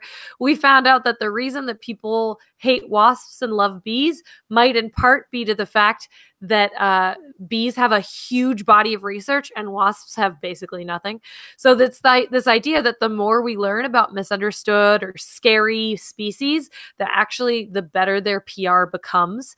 So sharks, we learned some of them eat seagrass. They're not pure carnivores. Some of them are vegetarian when they need to be. And what's more, these animals, you talk about sharks being apex predators and how they're this vital part of an ecosystem. They're also vital because their poop actually brings nutrients from the deep sea to reefs and shallow waters. Without sharks. Yeah, which until this year, I didn't realize that coral reefs produced 50% of the oxygen. Are you enjoying your breath? I thought it was all trees and jungle and greenage. It's all connected. Sharks from the deep sea to the corals. I had no idea until shark this year. Poop to the coral to your lungs. There you go. Wow. Thanks, sharks. Thanks for pooping, sharks. And then spiders gave us so much this year. I really think this should be the year of the flying arachnid. Yes. So I was looking through, and not only did we learn that spiders give milk to their babies, sometimes into adolescence and adulthood. Hunt in packs. That they take care of each other in packs, and therefore parasites look for spiders in larger colonies because their parasites will spread quicker. But they fly like nobody's business. So we knew that spiders sometimes would stick out a web and kind of glide, but we found out that they're navigators. They actually use the stars to know when to take flight. And then the following week after that, we found out in June, the next week, we found out that they are, I guess, using the stars to know when the electrical fields are right to take flight, because they're not using wind. They're using electrical fields. They use, static energy and electrical fields to actually figure out where to go and land. And those little tendrils of webs that they spin out to feel the air. They're paragliders. For the direction of the wind. They're feeling it makes it amazing and astounding and beautiful until one flies right into your face and then you're swearing. They do that because we're such big electricity producers. We've got to just mess up their signals. Yeah, but they watch the stars. They have color vision, right?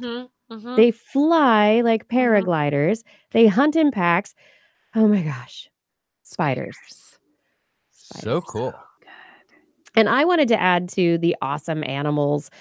This year, we learned about the feats of New Caledonian crows in using the gift that keeps on giving. New Caledonian. Who knew these birds? They're so smart, but they're able to create compound tools, which is something that is really not expressed in humans even till about the age of 5. So it's a very, very advanced cognitive task. Infants. For intelligence. Just leave them out of it. We know we have a prolonged post-birth gestation period. I know your feelings. Poor infants out of this. They're not meant to be on their own. Yeah. And then you had mentioned also, Blair, the launch of the Tesla into space by Elon Musk. Well, the 3 stories that really, to me, suggest we live in the future now is that's the first one. But also 3D printed corneas. They are 3D printing eyes, and the first bionic eye prototype was created this year as well. And there was another story on the possibility of using our contact lenses as devices to collect and also give medical treatments, collect data from us and potentially give medication and give advice or data. Maybe they would be connected to our smartphones or to our implant. I don't know. But there's Yeah, there are advances being made in technology right now. Robotics. There is a story on 2D robot setups from, I think it's MIT, where you can put them on anything to turn anything into a robot. They're basically robotic skins, the exoskeletons that can be put on a stuffed animal to turn your stuffed animal into I hated that so much. a robot. Oh my God. I hated that. They also had a robot that was so fluid it could swim just like an eel in the water. That happened this year. Yeah. Yeah. We live in the future, everyone.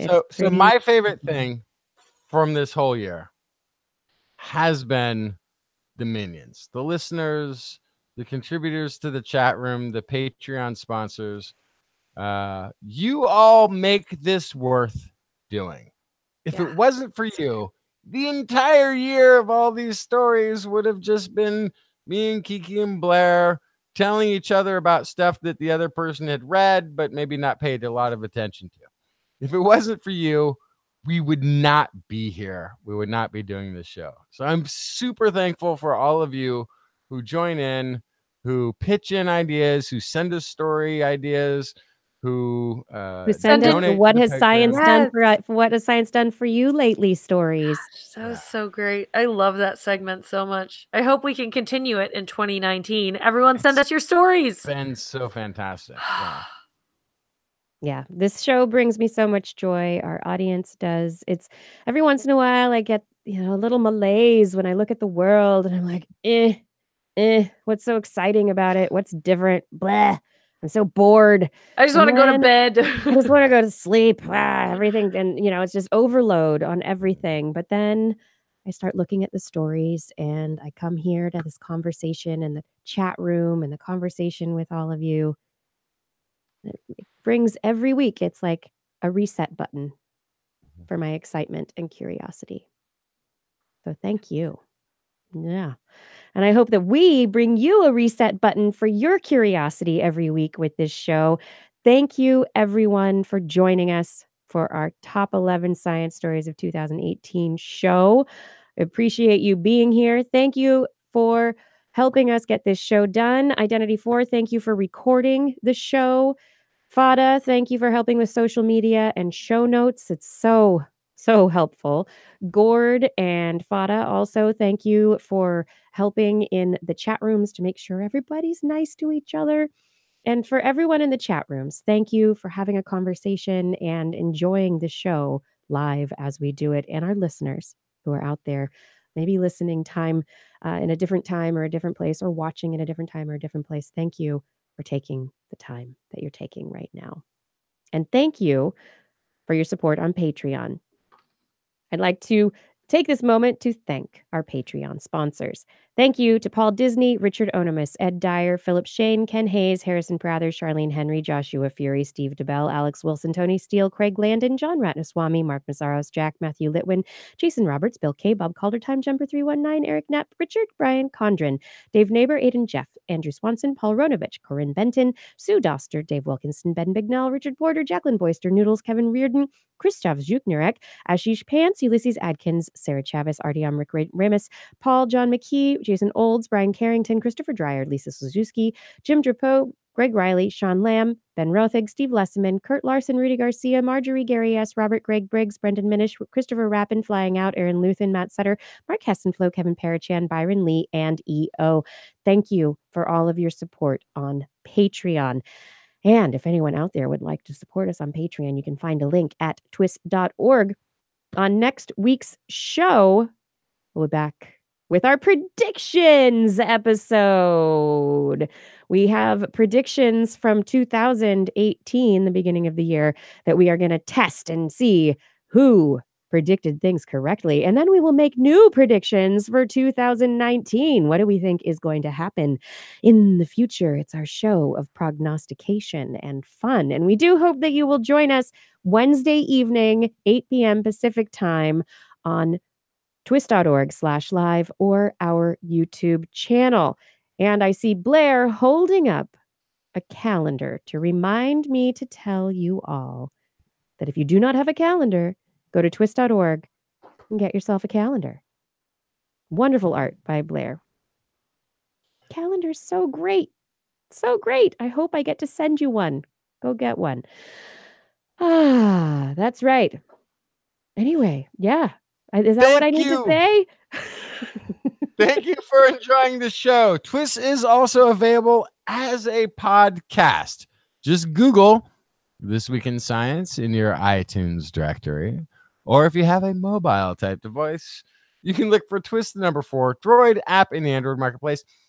Just look for This Week in Science in anything Apple marketplacey.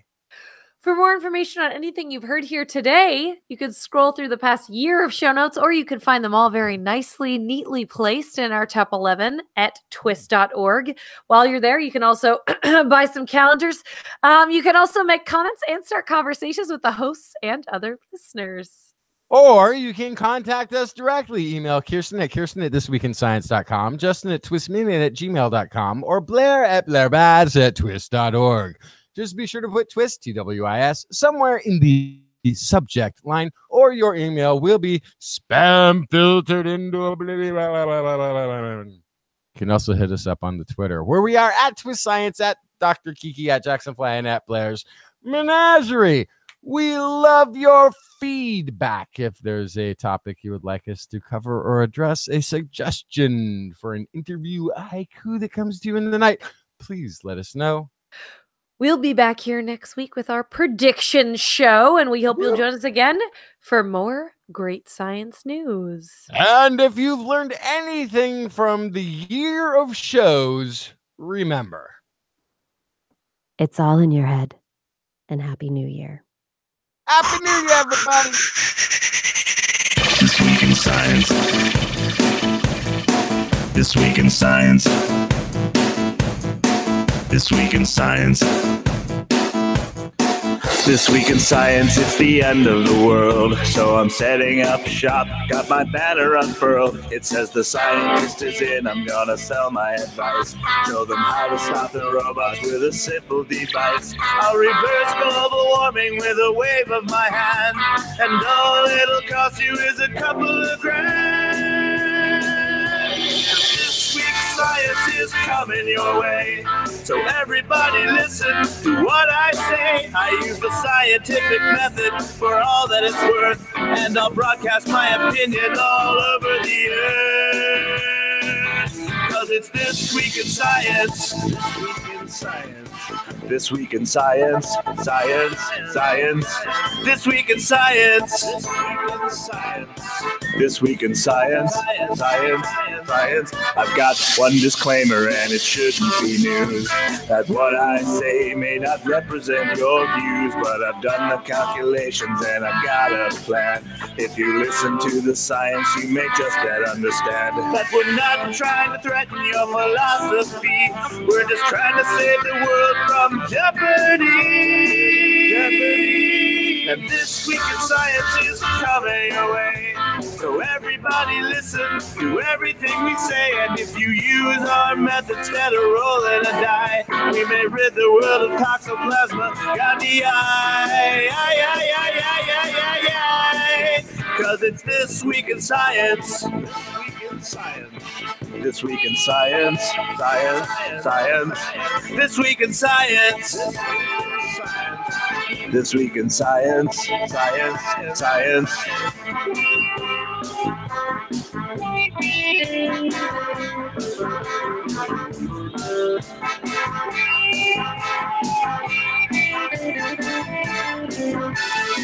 I've got a laundry list of items I want to address, from stopping global hunger to dredging Loch Ness. I'm trying to promote more rational thought, and I'll try to answer any question you've got. So how can I ever see the changes I seek when I can only set up shop 1 hour a week? This Week in Science is coming your way. You better just listen to what we say, and if you've learned anything from the words that we've said, then please just remember it's all in your head. Cause it's This Week in Science. This Week in Science. This Week in Science. Science. Science. This Week in Science. This Week in Science. Science. Science. This Week in Science. This Week in Science. This Week in Science. This Week in Science. This Week in Science. This Week in Science.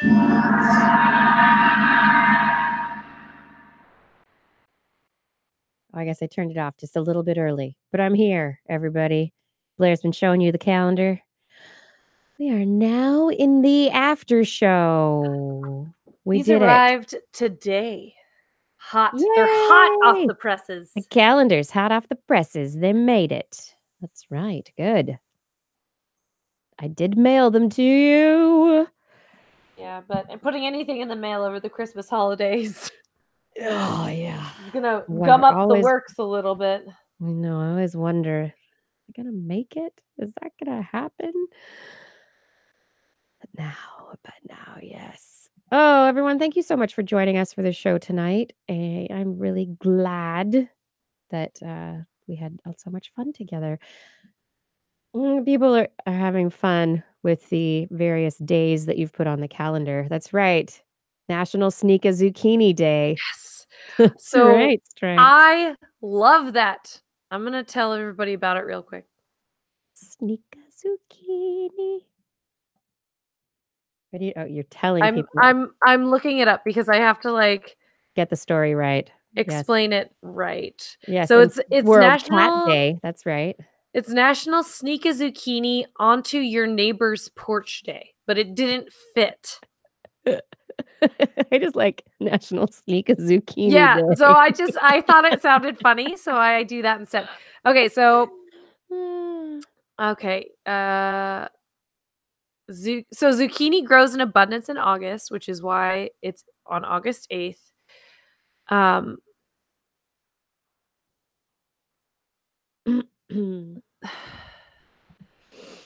Yeah, basically everybody who is in a place where they can grow zucchini has too much zucchini, and sometimes your neighbors don't want it and they're like, no, I don't need your zucchini, so then you just sneak it into their front porch. Right. Okay, good. Thank you. I looked it up however many years ago we did the first calendar, and I guess 3 years ago. Love that. Yeah, I've got, where'd they go? I've got a stack of them over here. Okay, to celebrate, you simply wait until the dead of night and quietly creep up to your neighbor's front doors, leaving plenty of zucchini for them to enjoy. I kind of want to grow zucchini so that I can do this. It's a way to rid yourself of the avalanche of long green squash. They don't can or freeze well, so you can only bake and consume so much zucchini bread, quiches, and cakes. And friends and relatives have stopped answering their doors when they see you come up their walk with heavy bags of freshly picked zucchini. You have too much zucchini. No. It says, consider taking your bounty to a local food pantry or soup kitchen to share with the hungry. If you're still stuck with a mountain of zucchini, then join the party after dark on August 8th and gift your neighbors with homegrown goodness. I think it's hilarious. I love it. Now, Daniel Foland is asking in the YouTube chat room, why is the idea of zucchini sneaking so hilariously funny to my brain? It's really funny. It's funny to mine too. No, it's just like zucchini. It's like using a banana as a phone. It really doesn't make sense that it's funny. You're just like, what? But it's funny every time. Banana phone. When did I do it? I did it at a science conference or something. Somebody asked me a question and I had a banana on the table. And so I just went, excuse me, I'm trying to take this. And the timing was perfect so that. Oh, your comedic timing. It's something that shouldn't be funny, but it is. And I feel like the zucchini is exactly that, right? It's just a weird shape. It's a fun word. At one point in time before my back really hurt, today's been a bad back hurting day. I had a foot phone conversation where we had to answer our foot phone. Oh my gosh, I couldn't do that even in my yoga days. No, I did it just like this time last year, I think. My back hurts today though, so I'm gonna get back to my foot phone abilities because it's really nice to have a foot phone conversation. Pick up Oh your my foot. God. Pick up your foot when it rings. So Great. so last week I did a yoga video just because I was like feeling very stiff. And I used to do yoga all the time. And I tried to do this yoga video, and every single pose I got in, you heard crack, crack, crack, crack, crack, That's crack. good. And then like I got another pose, it was pop, crack, crack, crack, crack. And I went to do the cow pose, which is where you stack your legs like this and bend over.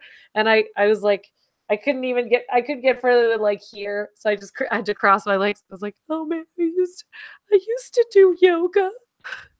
I used to. You can. You still do. Yeah. And you'll do it again. It felt really good. I could turn my neck way further than I could the day before, which I was like, uh-oh, I'm like a 32-year-old, 80-year-old.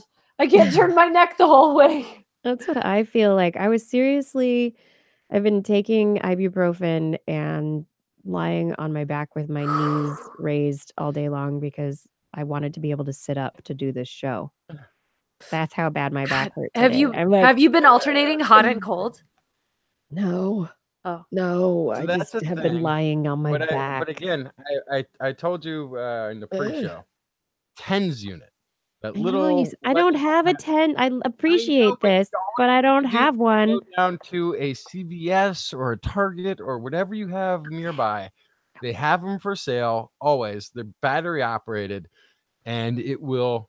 I just need it to just work. I just needed my muscles to calm down enough. So you that I could can do what I move do tomorrow, and I'll walk tomorrow, and then it'll be better. I just need to get back.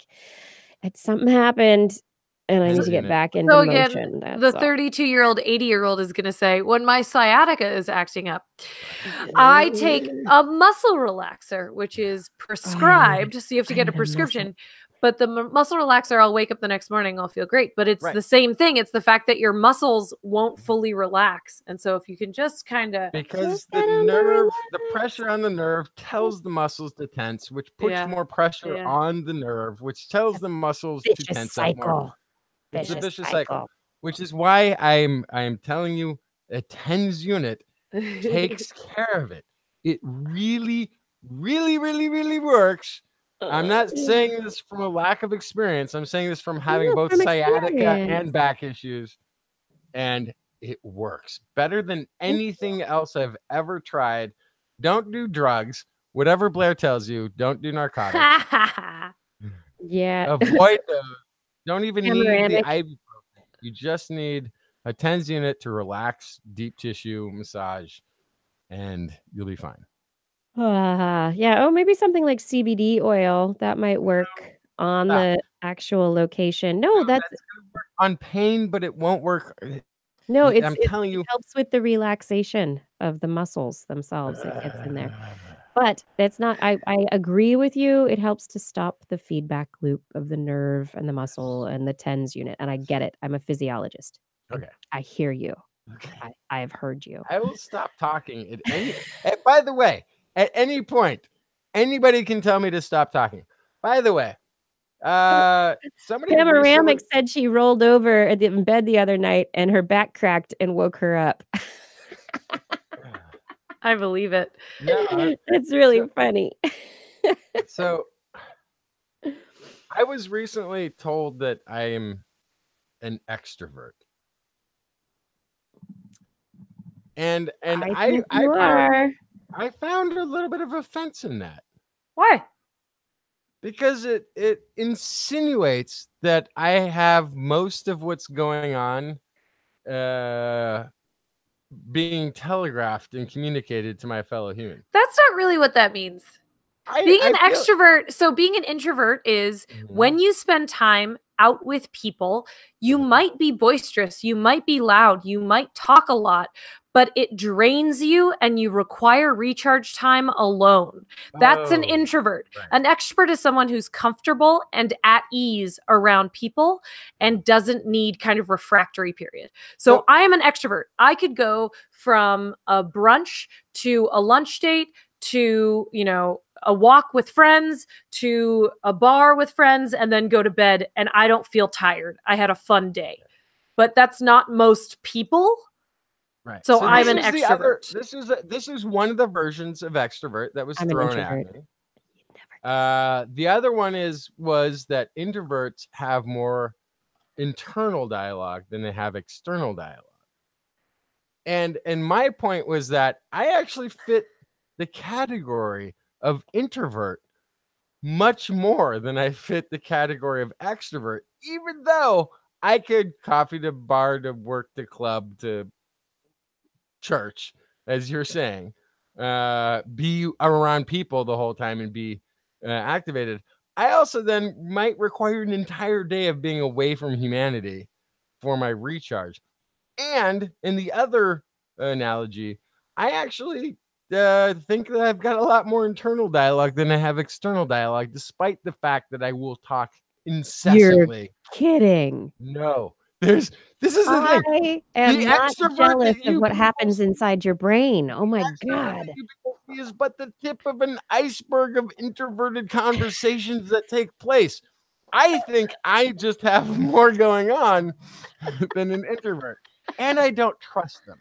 So I would argue there's a lot of extroverts that know how to say things, when to say things, and how, like, extroverts are popular. Extroverts can be very charismatic.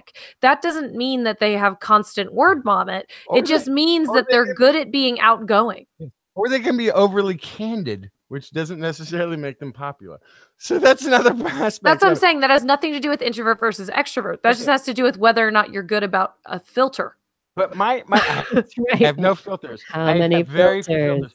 But my point was that, like, the part of the thing I tend not to trust introverts who claim that it's their introversion that is preventing them from being boisterous or expressing their opinions, because I feel like, you know what, you're just hiding stuff about, like, you're not, I don't know where you're at or who you are, because you haven't shared any of your introverted thoughts with the rest of us, whereas my introverted version of myself is constantly bubbling over, because there's only so much that you can keep introverted before it bubbles over the surface. And I wonder if you even have that much going on. I think the difference between an introvert and an extrovert kind of is more explained by Kiki says her back hurts. An introvert would say, "Oh, that's a bummer. I'm sorry." But an extrovert would say, "Oh, you know what you got to get." Yeah. What? You know what you got to do. Because when I had a back problem, blank, right? Sure, So sure. that's really I don't think it has to do with being able to keep your mouth shut. It has to do with wanting to maintain a conversation. It has to do with enjoying the conversation, has to do with volunteering personal information to further a conversation. And introverts can be very good at doing those things when they have to. But then, like you said, they need to go recharge afterwards and have that time. I know many people who are introverts and have become amazing public speakers, are incredible teachers, are good with crowds of people, with lots of people. They can have conversations, but then they are offline. And they're writing, they're reading, they're doing stuff by themselves. Yeah, but I feel like even while I am online and extrovertedly communicating with the rest of you, that there's a lot of internal introverted recharging going on at the same time. Like, there's a whole lot of me that's not being shared in the moment that these multifaceted conversations are taking place. There's even more that's just recharging and away from all of you. Like, I don't know why there's this dividing line between being able to communicate to the world and to be able to recharge internally, which is, again, why I don't trust introverts. I feel like you're an extrovert. You're not an introvert. That is just what it is. I am completely introverted. I am almost entirely introverted. Having your own you're not listening. Here as an extrovert. You're not listening. Just a tiny portion of what the introverted self is going through on a daily basis. No, so introverted self, like, you are, I think, conflating having a voice in your head or your own personal thoughts with being introverted. Yeah, very different. Not the same thing. No. Everybody has their internal voice. Everybody's got, their own stuff going on in their head. Right. But some people seek out interactions with others, and other people try to avoid them and enjoy their time alone. And even if you seek out interactions with other people, you can still enjoy your time alone. But I'm enjoying time there alone is- right now, despite the fact that I'm communicating to the two of you. You're not alone. You're talking with I us. am alone. There's a part So, of me. I'm really enjoying this comment from Identity 4 about the inside of your head. It says the inside of your head must sound like a hurricane made of chainsaws and vuvuzelas. Pretty damn accurate. That's right. Identity 4 says, I think the chainsaws are the wind. Sometimes hard to distinguish between the chainsaw sound and the hurricane tornado. It's like the way I try to think about introvert versus extrovert is like if I told you on a Sunday afternoon when you had literally nothing on your schedule, you're just chilling at home. Hey, do you want to go out and meet me and a couple of friends for a beer? An extrovert is like, let me grab my keys, right? And an introvert, 9 times out of 10, is going to be like, man, if you had asked me to meet up today 2 days ago, I would have said yes. But because you're springing it on me right now, my answer is I'm not mentally prepared. I'm going to say no. Okay. So mine is. I don't know how I can leave the house. I haven't put my socks on yet. Yeah. So I'm not mentally prepared for this. Who will be there? Where are we going? When will we be back? My response is I'm going to grab my keys, but all I'm going to talk about while we're hanging out in a very extroverted way is the thing that I'd been introvertedly meditating on for the last 2 days. Like this is like. So Justin, I think again, you're getting confused about what you're talking about versus if you're talking. So extroversion is about human company. Extroversion is about gregarious nature. Extroversion is about seeking the comfort, seeking the presence of others versus seeking solitude. That's extroversion versus introversion. What you're talking about is communication techniques or communication styles, which has nothing to do with it. I think you're misunderstanding what I'm misunderstanding, which is that what I'm actually doing when I'm being extroverted is allowing people access to my introverted side.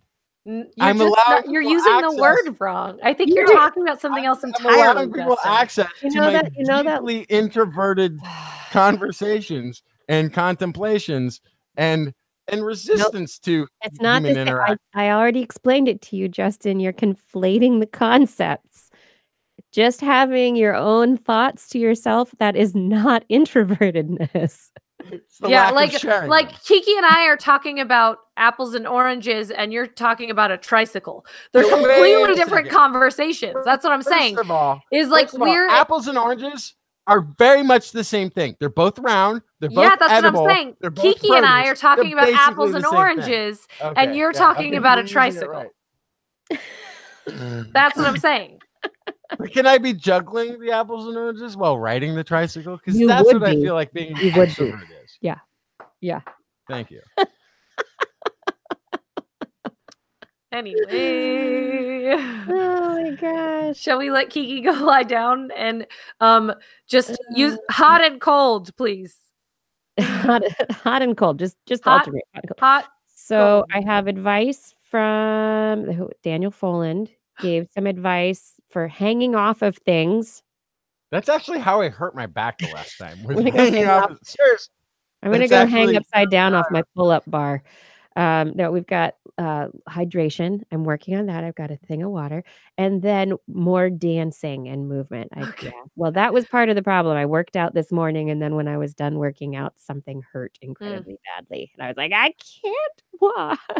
I did something wrong. A good physical therapist, not chiropractor, physical therapist will do wonders because they'll recognize exactly what muscle of what vertebrae is troubled. And they'll be able to give you, the exact. I have spondylolisthesis. Say that 3 times fast. Yeah, there you go. So you've already done it all. You know exactly what I know exactly what the problem is. My vertebrae are rubbing together at an odd angle. I had a physical therapist once tell me that I have an unusually long abdomen. You do. Which I bragged about. For a couple of days until I Yeah. ran into my best friend who was like, Do you need "Wow, a- that is the nicest way somebody could tell you have short legs. Yes, that's exactly what it is. If your legs are longer, they'd have just called you tall. But because your legs are short, it's an unusually long abdomen. For your legs, it's a relative thing. I have really long legs for my short abdomen. I'm still short. Just overall, really I'm long legs. still not very tall. Man, I have a long abdomen also. Not as long as Justin's, but His is unusually long. He's like, what is a dachshund? yeah. But if my He's legs, like the dachshund of men. Right. If my legs were proportional to my abdomen, I'd be like 6'6" or 6'8". Yeah. It's like ridiculous how tall I would be if I had the leg. But apparently, this is a common Sicilian trait. I had this conversation with an older That's Sicilian interesting. gentleman who was explaining to me, he's like, "You must be Italian." I was like, "How can you tell?" He said, "Because your legs are short and your abdomen's long." He went right to it, right like, bam, right to it.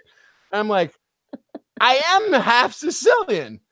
And he goes, yeah, figures. That's everybody who's from Sicily has a long abdomen and short legs. Oh my gosh. Why is that? I don't know. Maybe it's olive trees. It's all. He didn't really have an explanation.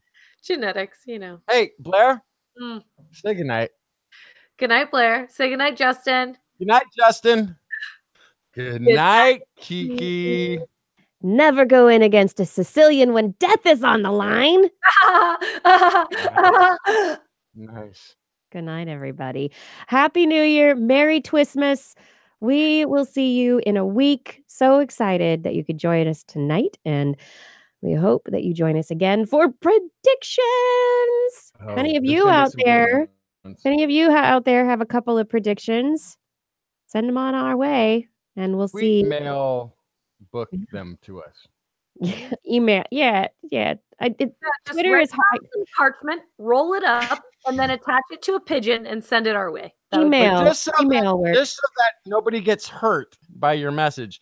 Also wrap it in $100 bill for cushioning.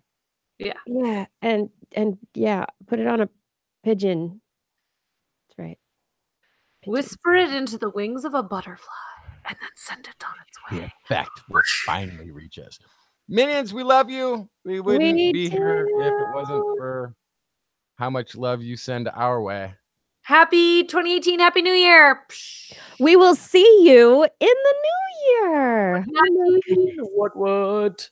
Good night.